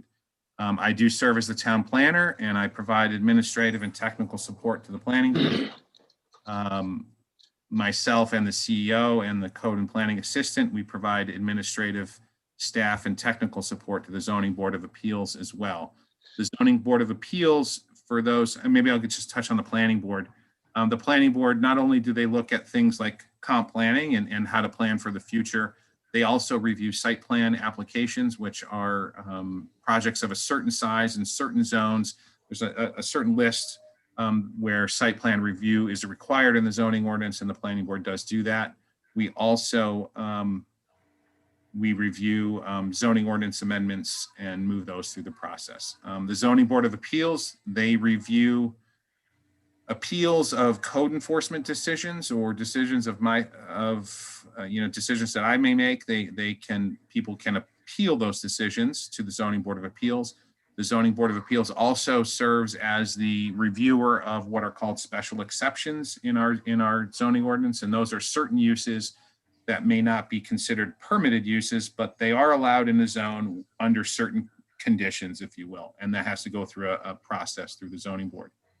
I also provide staff support to various town committees such as CDAC, the Harbor Committee, the Historic Preservation Committee, Energy Committee, and the Downtown Design Team. Again, we administer and enforce all land use and building codes. The CEO is responsible for building and plan reviews, issuance of the permits, and just, I don't know if any of you have been through building projects lately, but there are lots of building inspections required during a build. And there are mandatory inspections. It's laid out in the code. And on average, there's at a minimum, just from the building perspective, a minimum of 8 inspections per project that happens. And that's on average, again, based on the magnitude and scale of a project. But other permits that are required are plumbing permits, some surface wastewater, and those are septic permits, electrical, change of use, and sign permits. All of those are processed by our office and issued, and inspections are done when needed. I will add that the fire department has been, a number of years ago, our department had another building inspector position, and that inspector position went away a number of years ago. And the fire department has since been allocating their time in assisting the code office in doing inspections. We did have a code officer who was here for a number of years. He went away, and I brought him actually back here. And he left, who went to Belfast 5 months ago. We were without a code officer for about 4 months. That I will say that the fire department and their folks there really helped a lot. The town invested in getting a handful of the firefighters trained as code officers. It's been a great success, I will say, from a life safety perspective. The firefighters know what's happening in the community. They know they're now looking at building construction and seeing what's happening and how that plays out. And it's a really important thing, and it's been really good for the town. And we've heard nothing but great reviews of having the fire folks working with our code officer. I will say, and I'll mention her later, we do now have a code officer, and she's a new addition, and she's been great. The CEO also responds to zoning, building, and housing complaints, and they also serve as a technical support to the Zoning Board of Appeals. Our department responds to inquiries from property owners, real estate agents, developers, design professionals, and just about anyone else relating to zoning, building codes, and permitting process. We get a lot of questions about DEP regulations. You know, I really feel like we're the kind of the go-to office for when people have questions about what's happening in town or what's happening next to them. They call our office, and we try to respond as promptly as possible. Our department on average issues about 500 permits a year. And if I recall correctly in the revenue section, I think we're at about $80,000 a year in permit revenues. And I don't anticipate those changing much. They've been kind of consistent. Building construction activity is through the roof, as everyone can probably see. It's everywhere in the state right now. And again, I also serve as the town planner, providing technical expertise and support to the planning board and the ZBA on their reviews of site plans, subdivisions, and special exception applications. I also work with the board on ordinance development and propose ordinance amendments. And amendments can be proposed by the town or by property owners. Going to voters this year, I mentioned it earlier, we do have a zoning map amendment and moving forward to voters, and that is one that will amend a portion of the wastewater treatment, the zoning of the wastewater treatment plant lot from a certain zone to another zone. And the lot is split zone. It's not very complicated, but it's split zone between what we call B1, which is our business one, and the village. It's a fully developed site, and we're just kind of cleaning up the ordinance, which is a good thing to do from time to time. And then again, we have a zoning ordinance amendment that has been proposed by a property owner in the coastal residential zone. So we're reviewing that, and there's going to be a public hearing on that on next Thursday.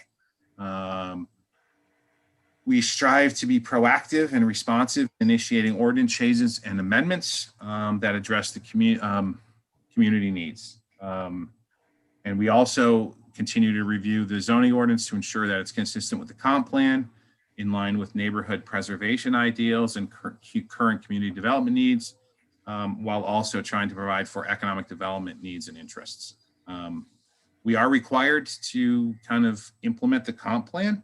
And the comp plan is something that is based in state law.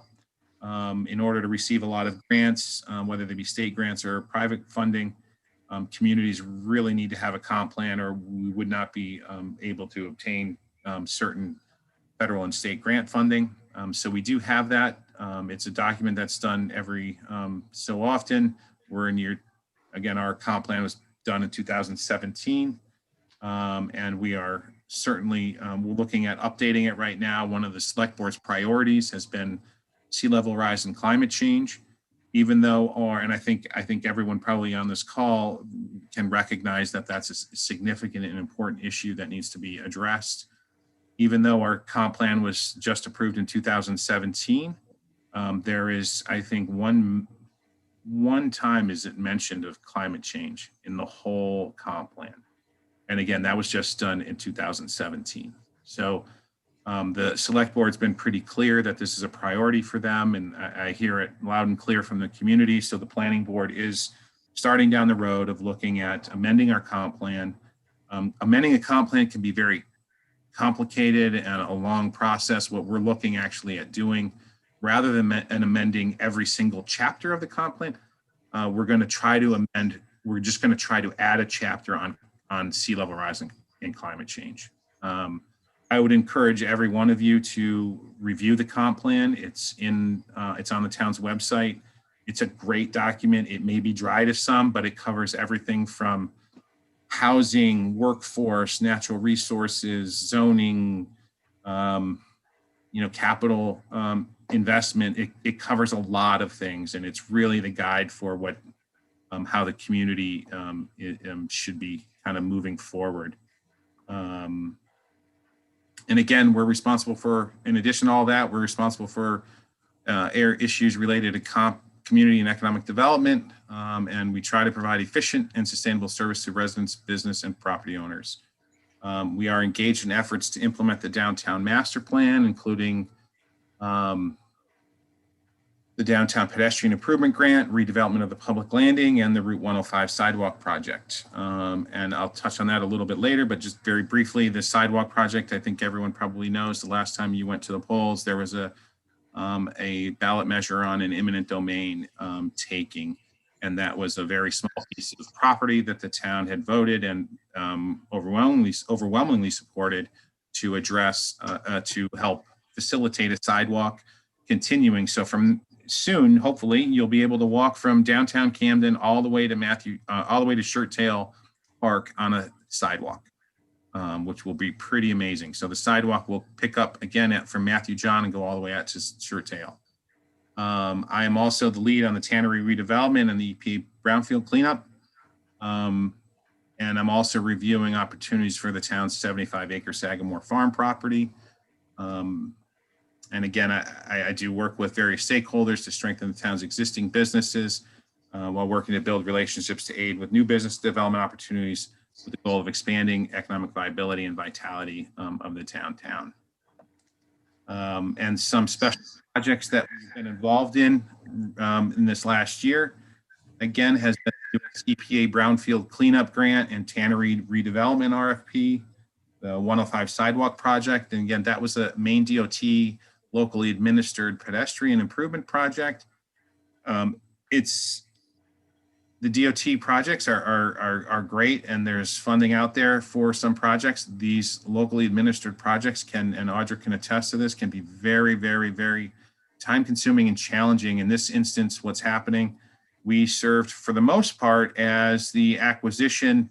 So we develop the project for the most part. We handle all of the acquisition. That means obtaining property rights. And that's for when we talk about doing a sidewalk project, it's not just taking someone's property if that needs to happen. We also have to obtain rights for construction easements or drainage easements and those kinds of things. So those have all worked their way through the process. It was quite challenging.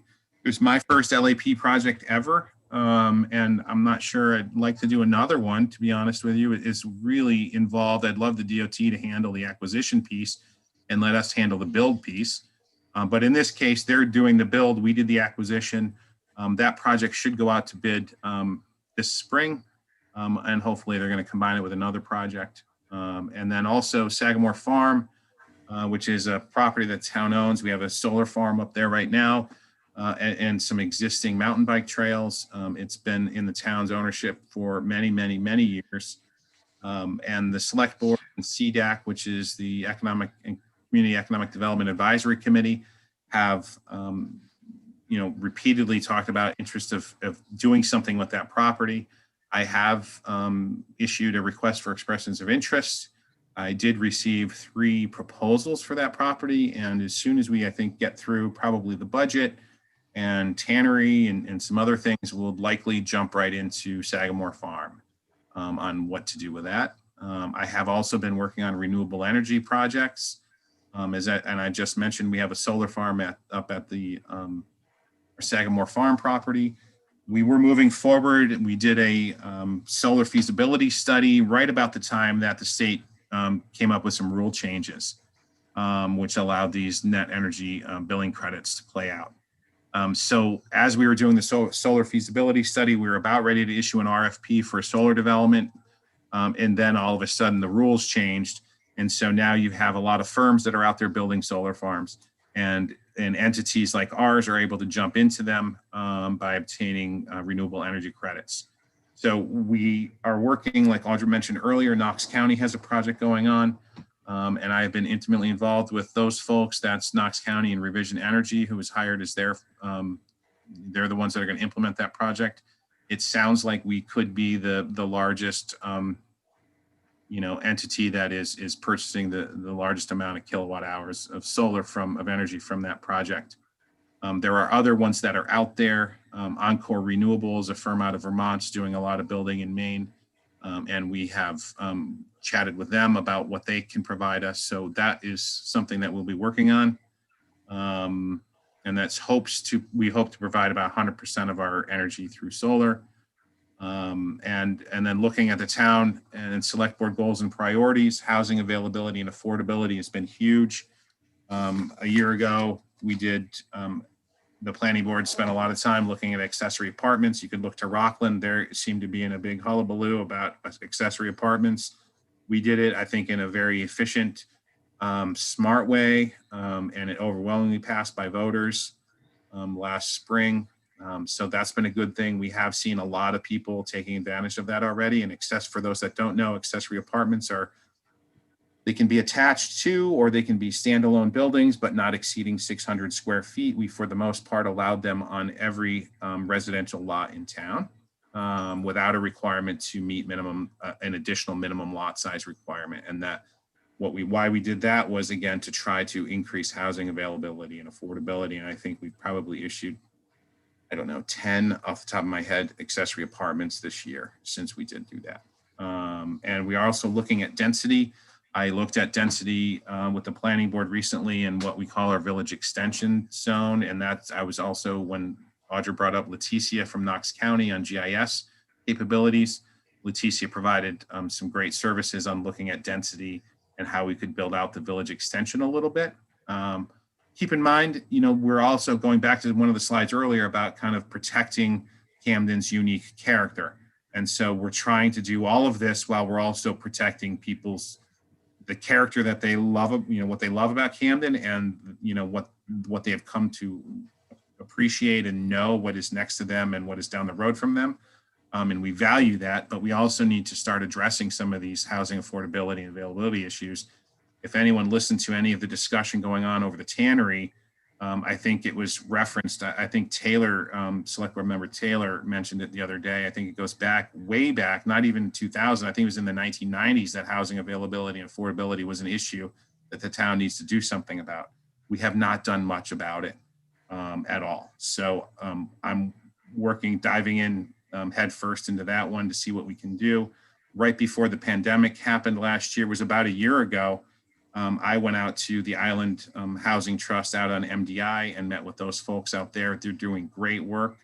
It's a housing trust that develops property, buys properties, and it's a great model. I'm looking at that, and I'd love to try to move that forward, not just in Camden, but in the Mid-Coast. This housing issue is not unique to Camden. It is everywhere. I will say, just looking at that, just for everyone's, I think, benefit to understand the need. I was talking to Carrie, the assessor, the other day, and I think we saw, 8 houses for sale in Camden a week ago or so. And of those 8 houses, 6 of those were at like 2 million plus. Oh, God. And the other 2 were, one was at 800,000 and one was at 660. The one at 660 was a condo. There was nothing else available in Camden. So housing availability and affordability is a huge issue. And it's not just me talking that. A lot of committees have been talking that for years and years and years. We've got to make this community a inviting community for people to live and work here. Sea level rise. I've been working a lot on sea level rise. We have participated in the Penobscot Bay Resiliency Project, and that was a project that was, we received some free services from the state of Maine. Wood consulting firm did, we took part in this project, and the state looked at 12 coastal communities in Penobscot Bay, and they provided engineering services to look at our municipal infrastructure and what kind of work needed to be done to try to make our existing infrastructure as resilient as possible to the rising seas and the increased storm events. So that's been great. I also take part in, I am a member of the Maine Adaptation Providers Network, and this is a group of folks, planners, environmental scientists, and consultants that, and state and university officials that work on sea level rise and how to address it and how to make your communities more resilient. We're also right now looking at the floodplain management ordinance. Our model ordinance, you have to, for the most part, adopt the model ordinance, which the feds and the state have developed. Ours is, for the most part, consistent with the most latest dated model ordinance. However, there are some things that we can do to address, to assist with sea level rise and the impacts on buildings. We can change what your lowest finished floor elevation can be in a flood zone. Right now, you have to be 1 foot above that base flood elevation for your lowest floor. We can go higher than that. That has implications to building height. So we're going to have to kind of look at that from kind of a broader perspective, I think. But at the same time, we need to acknowledge that sea level is rising, and in flood prone areas, it is important to either retreat from those areas, or you design your buildings in such a way that it can adapt to the rising seas or river levels. And again, one way to do that is to change that finished floor elevation that's required. I will say that one benefit of doing that is lower flood insurance rates for folks that have to pay flood insurance. And I know there's a lot of people in Camden that do pay flood insurance. So we're looking at that, and that is part of the community rating system. And that is, again, under the flood insurance program. I'm working on that. Short-term rentals. This has been an on again, off again issue. I certainly think it's on again right now, and especially with the impacts of COVID. The real estate market has been hot, and it's not just been hot because people are moving here. People are buying buildings here to rent for short-term rentals. I mentioned earlier, I've been working with different consulting firms that help communities manage short-term rentals.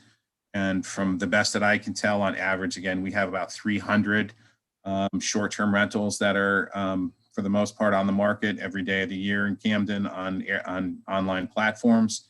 Of those, about 80% of those, that the best that we can tell right now without going further into it, 80% of those are non-owner occupied units. The select board has directed me to draft an ordinance to look at it. We've had the bed and breakfast communities talked about it for a long time. There's a lot of different issues to look at, not only neighborhood preservation, dark neighborhoods in the wintertime especially, but there's also a life safety perspective to look at it. And as a code professional that I've been working in this field for a long time, life safety is one of, I think, one of the things that we really look hard at and try to make sure things are safe for building occupants. So select board is going to be taking up this potential short-term rental registration ordinance, if you will. We are looking at having this apply right now currently to only non-owner occupied or unhosted properties, just so people understand that out there. If you live there or you live there, it's your primary residence and you leave for a little bit of time and you want to short-term rent your place, this would not apply to you. This would be applying to folks that do not live there and it's not their primary residence. We are looking at off-street parking requirements, and this is specifically in the downtown zone, and we'll likely be looking at it for multifamily projects, especially workforce housing type projects. Off-street parking requirements can really severely limit the ability to reuse downtown properties. If there's a change of use from one, say, a retail to a restaurant, the parking requirements change based on what's in the zoning ordinance. And it's really a kind of an archaic way of looking at parking, especially in downtown communities where people generally don't come to a community or a downtown area and just stop at one location, or just go to one shop, or just go to lunch at one diner or one restaurant. They are they're visiting multiple places, and certainly with the parking management program that we're looking at, I think we're going to probably be able to do this pretty efficiently and in a good way. Again, we're looking at comprehensive plan amendments, looking at sea level rise and climate change. I've been also involved in pedestrian safety projects that the town's been working on. And COVID response, this has kind of been a big one this year for us. At the onset, I think I was probably the staff person that was kind of had to manage this right from the get-go. Compiling lists, resource lists for area businesses and employers on federal programs, the SBA and the PPE loans. And then when it came to the Keep Me Healthy grant, Jodi in the finance department and myself kind of compiled those grant applications and programs for all of the departments and submitted those grant applications to the state. Audrey has mentioned this previously. I think we got about $126,000 or so from the state from CARES funding to address these things. So I did assist a lot of businesses with how to reopen and how to manage that safely. I provided a lot of education and outreach on COVID-19 mandates. As part of this program, we had to assist Maine CDC and the Department of Economic and Community Development with compliance monitoring enforcement per the governor's mandates. And I will say that was the way the state handled these was if they got complaints, it was all online based, and the complaints went to the state, and then the states immediately forwarded those complaints to the community, to the municipalities to address. And if we needed assistance or enforcement or whatever, we would respond back to the state. I will say that the town of Camden was remarkable. The businesses in town and the citizens took this very seriously. We had some initial issues early on with compliance with mask mandates and social distancing. We were, I think, out ahead of it more than most communities in the state. Is simple things like the signage. I think our signage showed up on our streetlights downtown prior to any other communities in the state. And after ours went up, I took calls from Rangeley and Belfast and all these other communities that they heard about our signs and wanted to know what we did, how we got them. So that was really good. The police chief and I did go visit every downtown business this year. We would walk the streets and chat with business owners to see if they needed help enforcing, if we could assist them in any way, working with, their customers to try to and their staff to make sure things were safe.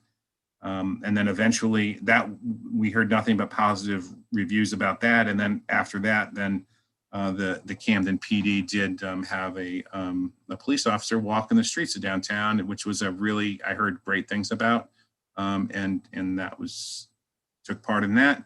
And I assisted other departments with COVID response. And I think really critically important from my perspective, and people probably didn't even think about this, but as everyone's living and dealing with COVID, building contractors and tradespeople they're essential workers, and they did not stop working.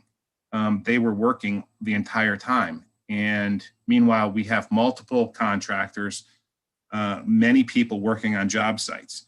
And so what we did, we took a very proactive role, I think, with the contractors and the trades folks, and told them what was expected of them while they were working on people's homes, and how we were going to manage it, and how we were going to do our inspections. And so I think it really, really helped a lot. What else? And who we are. I don't have nice pictures like Jodi and Audra did of their staff. They got a wonderful staff. I have a wonderful staff too. Just no pictures of them. You see me. Again, my name's Jeremy. And recently we hired Rosie Curtis. She actually served as the chair of the town's planning board for many years.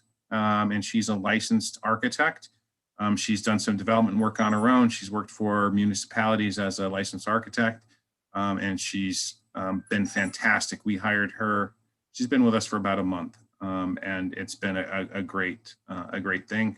And she's working out very well with the fire guys. And then Jeannie Hollingsworth, she's our planning development assistant. She works part-time, 30 hours a week.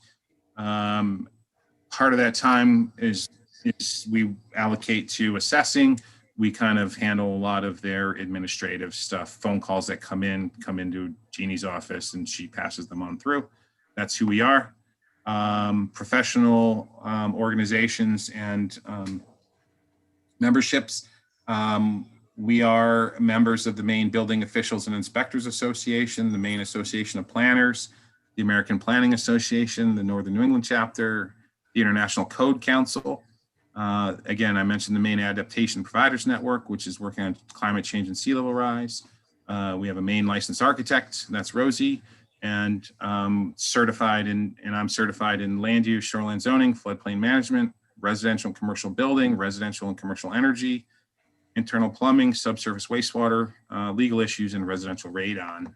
And a couple of notes on our budget. Wages and benefits is the lion's share of our department. And then I think we have about $11,000 that gets split up between organizational dues, office supplies, mileage,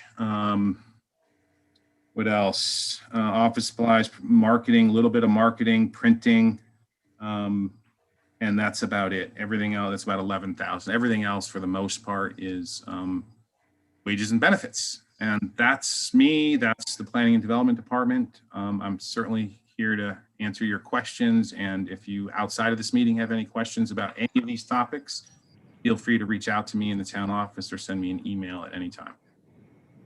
And I'll stop sharing unless anyone wants to see that more. Good? That's great. Thank you, Jeremy. Sure. Anybody have any questions for Jeremy on the budget or specific to his department? I do, Robin. Yeah, go ahead, Jim. Jeremy, how does an office staff of 3 or 4 people have a $60,000 or $80,000 health insurance bill? How do we arrive at such a huge number for so few people? I'm going to probably look at Jodi here. I mean, we have 3 full-time staff members, and I have a family, and Rosie has some family too. So, Audra, Jodi, do you guys want to jump in, help me out here? Exactly what Jeremy said. It all depends on the plan that the employee has signed up for. And in this case, all 4 employees for that department do carry or do family are enrolled in the health insurance plan. Oh, and the 3 that Jeremy referred to doesn't include Caitlin, who's also in that department as well. And doesn't Yes, I'm show- sorry. I'm sorry. Yes. Caitlin's in there too. And Carrie will talk about Caitlin, but Caitlin is the assistant assessor. Right. So half of Carrie's is paid by Camden and half is paid by Rockport, his health insurance, so it doesn't show up here. No, we have Caitlin Thompson. She's an assistant assessor. Right. And we pay her through payroll, and then Rockport reimburses us for part of her wages. Carrie is actually a contracted employee through Camden. Rockport pays his salary and his wages, and then we reimburse Rockport for a percentage of that. Okay. Thank you. I have a question. Yes, Nancy. You said, Jeremy, that you are permitting 500 projects a year. And I think you said that you inspect most of those an average of 8 times. That's 4,000 inspections, but who's doing all of that? I don't see any item in the budget for paying building inspectors. That would be the code enforcement officer. Those are the inspections that she does. The fire department also does theirs. So on average, it's 8 inspections for, say, a house, right? Those are just building inspections. We also go for electrical. We also go for plumbing, subsurface wastewater. But when you look at say a new house, you're looking at the foundation. You got to look at the foundation before the concrete's poured. And then you look at framing, and then you look at, there's a whole host of things. You look at insulation, a whole host of things you do over time. So we do a lot. Now, that 500 is not all building permits. Those are electrical, those are sign permits, those are use permits, those are all of the permits that we issue. Sign permits don't require an inspection unless it's a problem. Hopefully that answered? Yep, good answer. Jeremy, I had a couple of questions on organizational dues. You went from $6,000 and $7,000 down to $1,000. Are we giving up some important organizational connections? Oh, Audra, that was most of that, I believe, went to was it McEd, and now that's coming from the county. Correct. So it used to be that the 4 service center communities in Knox County, so Camden, Rockport, Rockland, and Thomaston, all paid through our budgets for membership dues to the Midcoast Economic Development District. And just over the past year, the county has agreed to pay for the entire county to be members of the Midcoast Economic Development District, which doesn't sound like a big deal, but it was actually like a 5-year process to get us to that point where the county covered that. No, I know that was a big deal. One other quick question on community projects and committee projects. There was $2,000 in the past. There were $2,000 allocated to both of those, and it looks like we're cutting out the committee projects and leaving in the community projects. Is that enough? Is that adequate for what the committees need to do? I believe so. So select board has put the committees on a hiatus, and a lot of that has to do with COVID or just wanting to target what they do a little bit more. And I think until the select board sort of directed them to more targeted projects or issues they'd like them to work on, I just thought that they probably wouldn't end up spending that money this financial year. Okay. Any other questions for Jeremy or Audra on the budget? Yeah, I just had a quick one, if I may. So the revenue is 80,000 in permit. What are the other revenue streams that are going into this budget? Into the whole town's budget? Is that what you're? No, in your portion of the budget. Is it only code? We go into Audrey, I don't know if you want to jump in here. Our funds go into the general fund for the most part, correct? Yeah. I think Sophie's asking, where are you generating Generating funds? revenue, yeah. Thank you, Robin. Oh, building permits, building permit fees.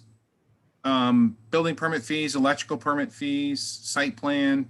I actually am going to go back to the select board soon to, and we just had a meeting a month or so ago on fees. And just going through this process of some of these zoning amendments, I've realized that we actually need to increase some of our fees for some of the zoning amendments, especially if they're asked for by a certain property owner.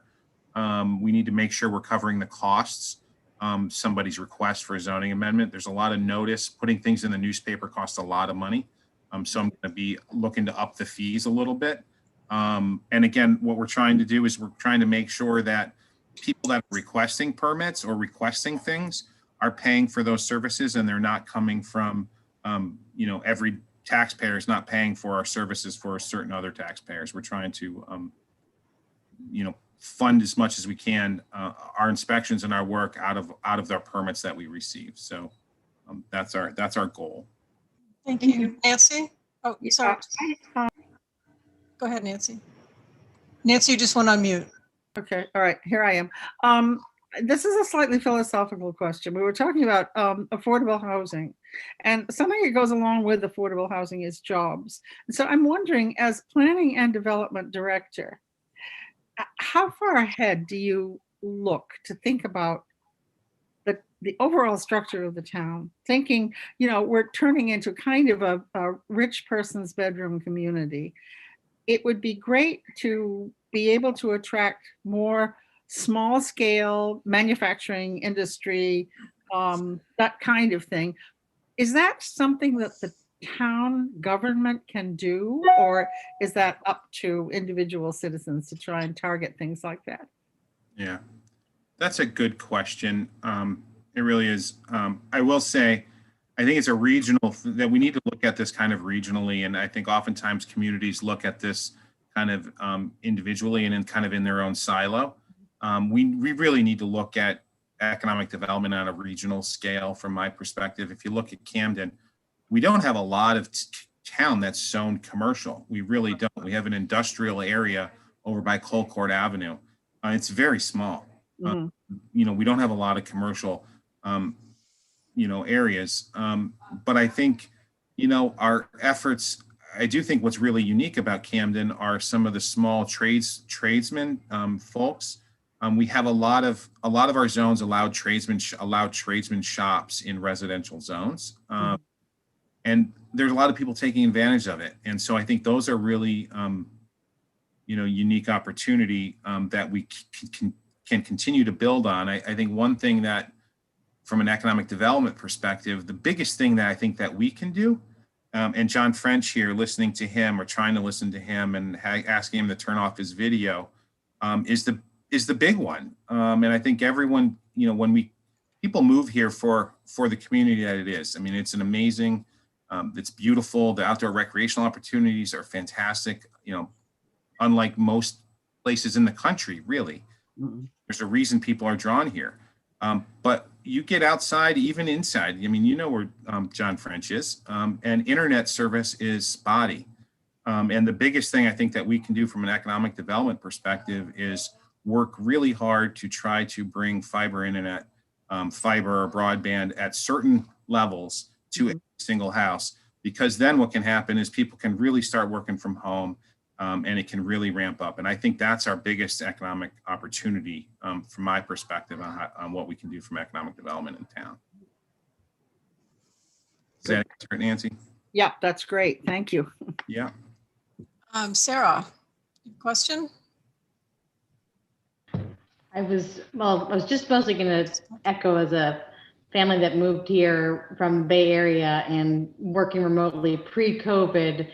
COVID has opened, and I work with an out-of-state group, but COVID has opened, the doors, as everybody knows, to actually realizing that remote can work, and especially moving to these towns before, the pandemic. So anyway, I just wanted to echo, Jeremy, your sentiment that that window of those of us that have been doing it and want to continue, it could be that really great draw. So for sure. And just more of a thought.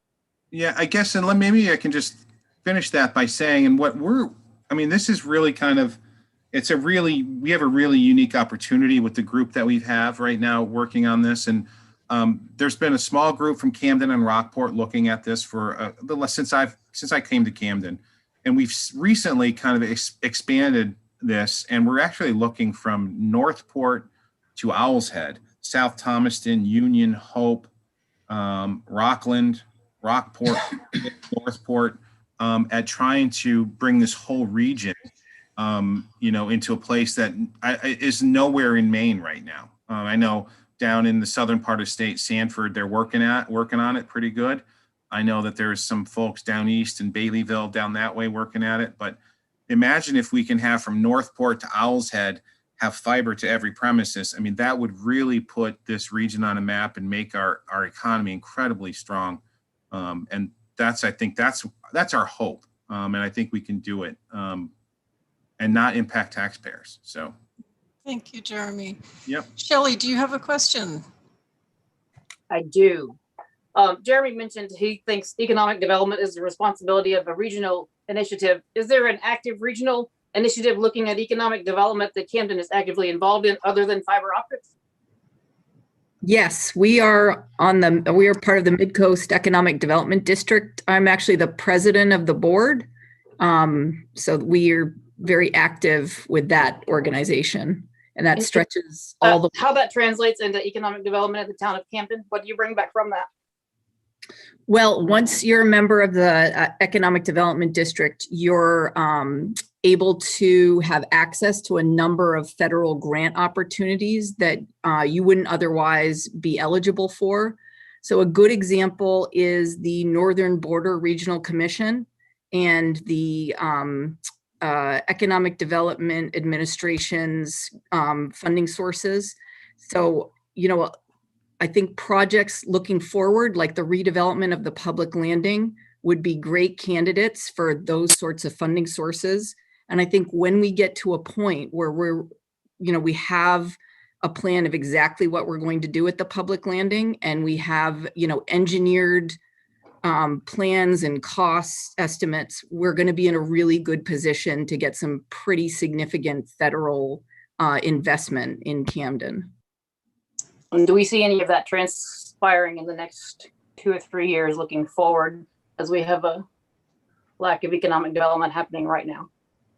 I certainly hope so. And I think that, actually, if you look at the town right now, there is probably more significant interest in economic development than we've had in quite a long time, between Lyman Morse and, some of the other things that, Jeremy's been working on. So I think there's, and given, the harbor and some of the interest around, looking at the harbor, we're going to have some real significant opportunities. I would add too, maybe Shelley, I think a lot of people have seen the vacant storefronts and really kind of been taken aback by the vacancy downtown. And there is something to say about that. I will say that a handful of those shops had planned on moving on from what they were doing. They were retiring. They were about ready to be done even before COVID happened. So it just, it kind of all happened at the same time. I will say that I know of 5 new stores, new entities downtown that are opening up. One has opened up in the First. I know it came up from Rockland, but it is a large, was large vacant retail shop. A significant property in town is now full. There's a new owner of that building that is looking at doing, co-workspaces in that building. That is new to Camden. There's another, I think, a pretty neat retailer from not too far from this area that people don't know about that is coming to Camden. That I think will be a good addition. We've got, 2 new restaurants. Well, Courtney's got one. She's opened up, Sukaforth. So, and we have another one that is in the works. And then, so I think there's a lot happening. It's just they're not all open right at the present time. And they still have, paper or whatever in the front windows. But I think you will see more life coming to Main Street this summer. And I think as as it fills up, it's just going to continue to fill up. And I think you'll see less spaces. We are trying to work with we are trying to work with the chamber on some initiatives. They've really taken, and I've worked with Tom Pico and them on, and local business owner in town kind of pushed us a little bit into it. But we're really starting to, I think, develop some kind of, can you see your business here in Camden kind of advertising happening, and why people bring their businesses to Camden. I think that's some good positive things that are coming out of this right now. So I'm hopeful, and I do see a lot of economic activity, a lot of construction happening in town. And those are all good things because, it's helping Rankins, it's helping EBS, it's helping the local contractors, it's helping everybody. And even the food service folks that are providing lunches and dinners for these people working. So all adds up together. Thank you. Another question here, Pamela Gleason. Yes, hi, Jeremy. I guess going back to the affordable housing issue, I was thinking that, transportation would be a factor in developing affordable housing, or having it be a walkable kind of neighborhood.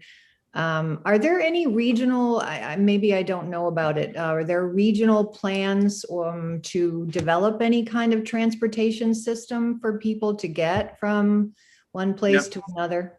Yeah, Pamela, that's a great question. And I will say, in working with all these folks that are trying to do affordable housing projects and have interest in doing them, the only way to do these projects is through, either tax credits or federal funding programs, and it's part of tax increment financing. We've talked about that. I mean, these are all needs that have to facilitate these workforce housing projects. The cost of building in Maine, in the mid-coast, is incredibly expensive. They were talking $300 a square foot, before COVID. So if I'm building 1,000 square foot home, that's going to cost me $300,000 for 1,000 square feet. And so you've heard, prices of materials have gone up 50% in some cases. So, and the labor is not getting any better. So, I got to believe that 1,000 square foot homes now up at 400,000 probably. But looking at these tax credits and these TIFs, I mean, that's what needs to happen. And they always go into these programs. It's about getting the number of points in order to qualify for these tax credits. And one of those points, you get more points if there's public transportation available. So there is a negative for certain areas. Even the site over at the Tannery, Northland, that wants to do a housing project there, they're losing some points because there's no public transportation to the site. That said, Mid-Coast Transportation, which is facilitated through one of the CAP agencies, which is based in Belfast, I know that they have been working a lot more public transportation in the region. They've been trying. Funding is limited, and riders are limited too, especially in Camden. But they're doing their best. Can we do more? I think we can try, and that's a good point. It's something, we do a lot of work in our office, and some things I end up missing or just kind of get put to the back burner. But transportation is a big one. And I think we should probably start looking at ways to try to increase public transportation. Well, I can sort of answer this too, Pamela. Back when I was in Rockland, there was a mid-coast group that was looking at a public transportation system that would extend all the way from Camden to Thomaston at the time. And actually, Dawn White, who was a former select board member, was very active in that group for the town of Camden. And they were working with MDOT, who had a program in place where they could fund part of a regional transportation system. And really the difficult part, and the part that where it fell down, was it just needed so much subsidy from the towns. And when you get to, maybe Camden would be interested in providing, a subsidy for a regional system, but then you get to Rockport or Rockland and they don't, because, they can't, based on other priorities and needs that they have. So, It's a really good question, and it is something that was started up and a lot of work was done around it, and it really kind of fell apart because it just became really difficult to come up with the subsidy on a local level across all those municipalities to make it financially viable. And you don't have the demand also. It's Right. a big issue to support it because regularly there was a bust. I mean, there were a few things and they disappeared for lack of readership. So ridership, I mean, it's really it's a tough question. It is. The Dash, or I think it's called the Dash and Mid-Coast Transportation. They're making efforts. And I just, so for you folks, no, I don't live in Camden. I live in Belfast. My daughter went to school on Islesboro. Mid-Coast Transportation, it was actually developed a bus run, a van run daily from Belfast to Lincolnville, and then it continued on to Rockland. So they are trying to provide some more reach in the community. It's a complex issue. In the interest of time, because we are after 9 o'clock now and we still have quite a bit to go through, I'm going to highly suggest that people check into Jeremy's committee called Camden's Economic and Community Development Advisory Committee, CDAC, where a lot of this comes up on a regular basis. I was on it for many years. It's a lot of really interesting conversations going on. Shelley, do you still have a question? Your hand is still up. Are there any questions regarding budget for this so that we can move on with some of these other items unless there's something specific that you think we're really missing? There's so much to talk about on this topic. Or is there perhaps a motion? I'd like to move to accept the town manager's proposed budget of $475,075. Second. Seconded. Okay, so let's go through and vote on that. We've had a couple people who have had to leave, so we'll go down through. Hopefully I won't miss anybody. Shelley Butler. Yes. Lorna Cummings. Yes. Jill Delano. Yes. Beth Doan. Yes. Lisa Dresser. Yes. John French, I think he left the meeting. Nancy Harmon Jenkins. Yes. Jim Hurd. Yes, I'm going to be one of those people leaving. You're going to leave. Okay. I am. Thank you. Skip Hoblin. Looks like he has left the meeting. Richard Householder is not here. Peter Lindquist. Yes. Drew is not here. Robin McIntosh, yes. Lisa Price. Yes. Wendy Rich. Yes. Sophie Romano. Yes. Sarah Skrinovich. Yes. I'm going to meet with you for coffee so you can test me on that. Courtney Sukeforth. Yes. Yes, Courtney's still here. Mary Winchell. Mary, are you still here? Mary has left. And Pamela Gleason. Yes. Yes, we still do have a quorum though. So thank you, Jeremy. Thank you. And feel free to reach out to me anytime, anybody. Audra, we're ready to move on. Are we going to Opera House or? Yes. Yeah. Dave Morrison is up next. Good evening, everybody. I'm Dave Morrison. I am the Opera House manager, and I would like to share a quick PowerPoint with you. Fingers crossed.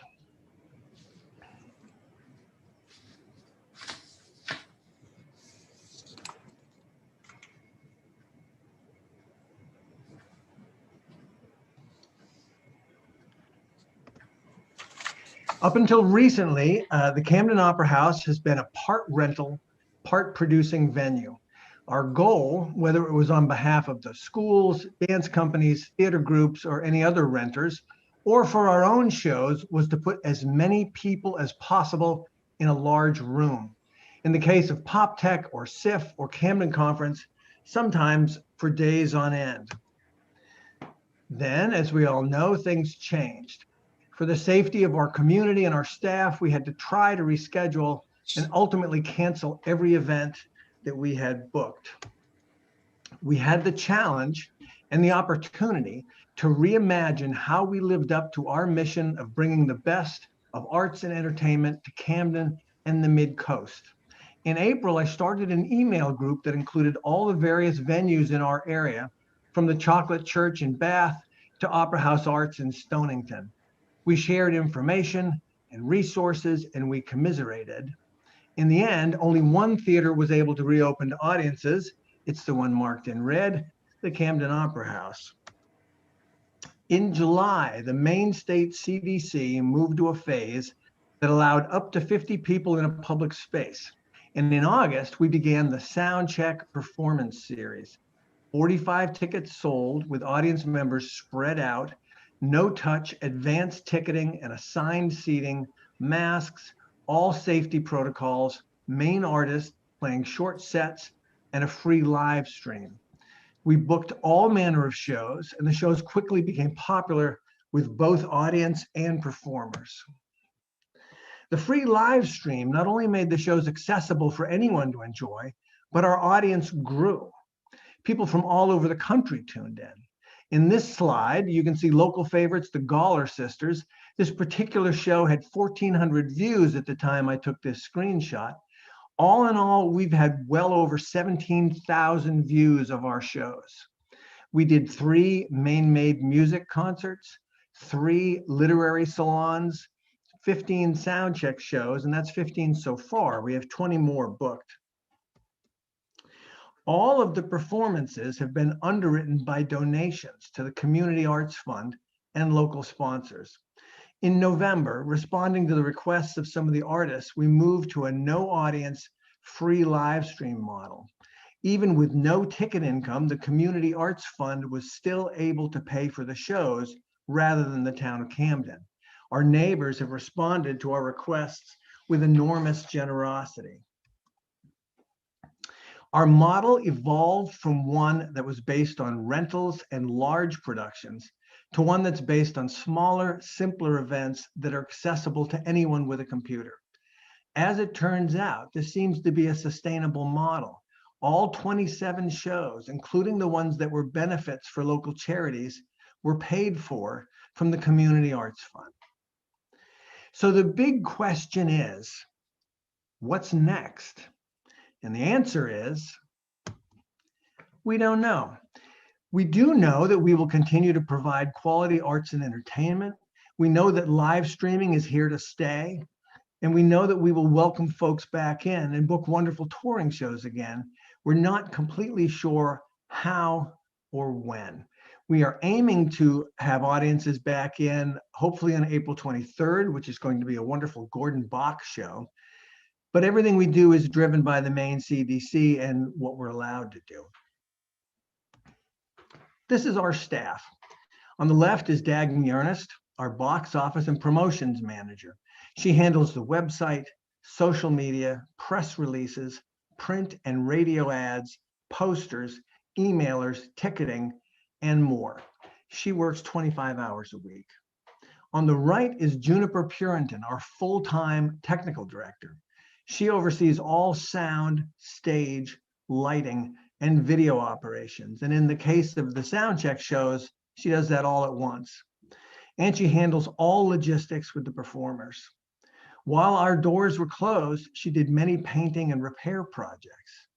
Both Juniper and I also support the town by looking after the town office building, providing tech for select board meetings, interacting with tradespeople, and helping with elections.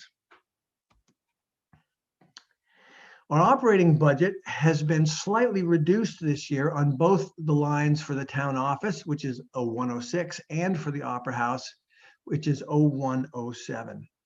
One change involves a fourth team member that I haven't mentioned, which is the custodian. In the past, it was a full-time position, and the custodian served both the town office and the Opera House. For this budget, that has been changed to be a part-time custodian, and that is based on the fact that the upper floors at the moment are getting less use And so there's less need for that time. So that is really it. I'm happy to answer any questions you have. Let me just get out from this screen share.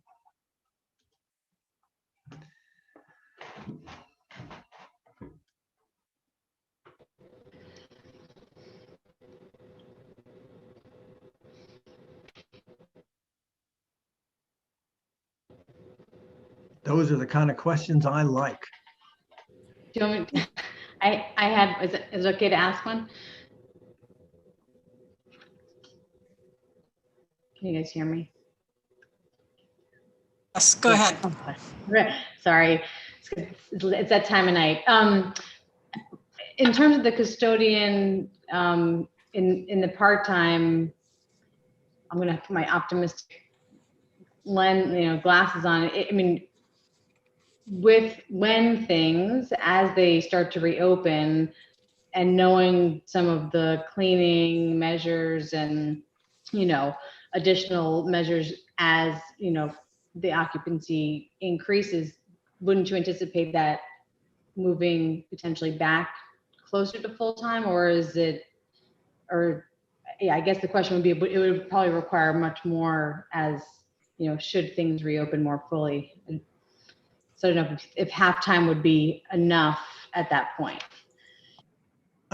Great question. And of course, and Audra can speak to this too, but for me, I certainly hope that we will get busy enough that certainly by next year we can talk about perhaps going back to a full-time person. In the meantime, there is some funds in the budget to work with contracted help, so we could call people in, or for overtime for those times when we do get busier. Also, Juniper has been handling a lot of the looking after the second and third floor where the theater is. So I hope that answers a little bit. Certainly the hope is that before long there will be a need for a full-time person, but for the moment, this is the direction we're going in.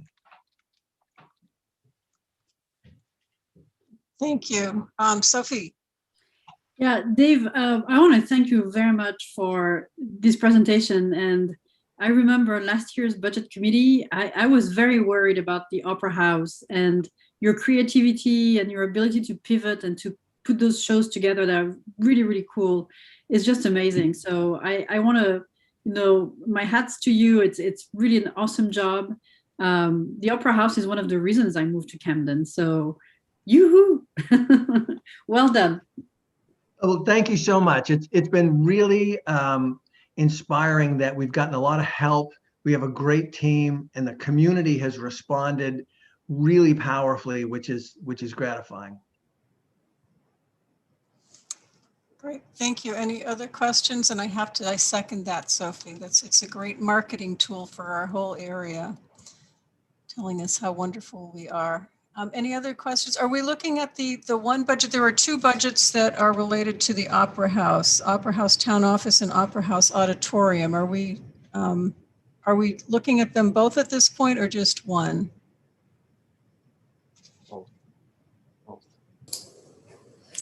I'm not sure where Audra went, okay. But I believe we're going to ask for a vote on both. Right, yeah, there's a vote on both. I just didn't know if Dave, if you were kind of doing the presentation covering both of those, or. I would be happy to speak a little bit. The 0106, the town office budget, is essentially the first floor of the town offices, and there's staffing and benefits, and then it's just kind of supplies and utilities. Now we know which where are shared. Audra, Jodi, can you mute while he's answering? Yes, thank you. Sorry. Should I keep going, Jodi? Oh, yes. Okay, so 0106 is it's wages and benefits, and then it's just supplies for custodial and maintenance things, and then it is utilities, which are largely split with the upper two floors. And so that has actually come in, I think last year it was 94.7, this year it's 77 925. So that's a reduction for 0106. 0107 is a slightly enlarged version of that. It has mostly wages and benefits, and then it has supplies. It also has things like money for marketing, which is, newspaper ads and so forth. Then it has utilities, which are split with the first floor. And then there's a few extra lines, like there's money for stage light maintenance. There's money for sound system maintenance. So it's fairly straightforward. And that one last year was 300,100, and this year is 285,475. So again, that's also a reduction. We trimmed it wherever we could, and by changing the custodian to part-time from full-time, there was a lot of savings there for benefits. And Jodi and Audra, please feel free to jump in and hit anything I missed. Sophie. Yeah, I have another question, because so is the budget you're presenting based on a normal full capacity, or is it still, so let's imagine, I'm piggybacking on Sarah's question earlier, let's imagine that, we're all vaccinated, we can resume our activities to normal. Do you expect an increase that will impact the budget, and by the way, and should we make a provision for this or use reserves? Or is the budget you're presenting able to address a back to normal with, whatever normal means these days? I think it's more the second thing. The things we cut are things that we can work around. I mean, if we were to go halfway through the year, go back to something more like normal, we would be able to do that. Thank you. Audra and Dave, is there anything specific to where the difference is between the department head recommendation and the town manager recommendation, or is that mostly in that wage piece? I'm just looking down quickly. I think it's largely health insurance. I'm sorry? I believe that the main difference is the wages and benefits. So I don't know if Audra has anything to add on that. Audra or Jodi or Dave, if there are any other questions? Peter, you have a question? I'd like to make a motion. Thank you. And I don't know if you'd like to make a motion for one or for both. I move that we accept the town manager's recommendation on the office building, 106, and the town manager's recommendation for the auditorium and opera house, 107, 285,475 on that one, 77,925 on the town office building. Thank you. Is there a second? Okay, good. Thank you. All right, let us go down through a vote. So this is for both of those two line items, both for the opera house office building and the auditorium. So Shelley Butler. Yes. Lorna Cummings. Yes. Jill Delano. Yes. Beth Doan. Yes. Lisa Dresser. Lisa's gone. Nancy Harmon Yes, I'm Jenkins. sorry, I was muted, Rob, and I said yes. You are here, Lisa? I Yes, am. sorry. I'm sorry, I was Okay. muted. That's all right. Sorry, I wasn't looking up. So Nancy Harmon Jenkins, Yes. Peter Lindquist, Yes. Robin McIntosh, me, I am a yes. Lisa Price, Yes. Wendy Rich, Yes. yes. Sophie Romana, Yes. yes. Andy's not here. Sarah Scrivenich, Yes. yes. Courtney Sukforth, also gone. And Pamela Gleason, or Mary Winchell. Oh no, she's gone. Pamela Gleason. Yes. Yes. Okay. Thank you. It is 9:20. Audra, where would you like to go with the agenda from here? We just passed both of the Opera House. I think we're good to call it a night because all of the other ones that we could presumably talk about, it wouldn't be anything that any of you would vote on. So We can Okay. also, we can save that for later. Okay, all right, thank you. So we need a motion to adjourn. So moved. So moved, seconded, Second. seconded, and I see hands going up. Everybody in favor? I'm not going to roll call that one. Good, thank you. We will see you next Thursday. Thank you, everybody. That was a long one, but an interesting one. I hope everybody learned a lot in that. Indeed. Thank Thank you. See you next week. Night.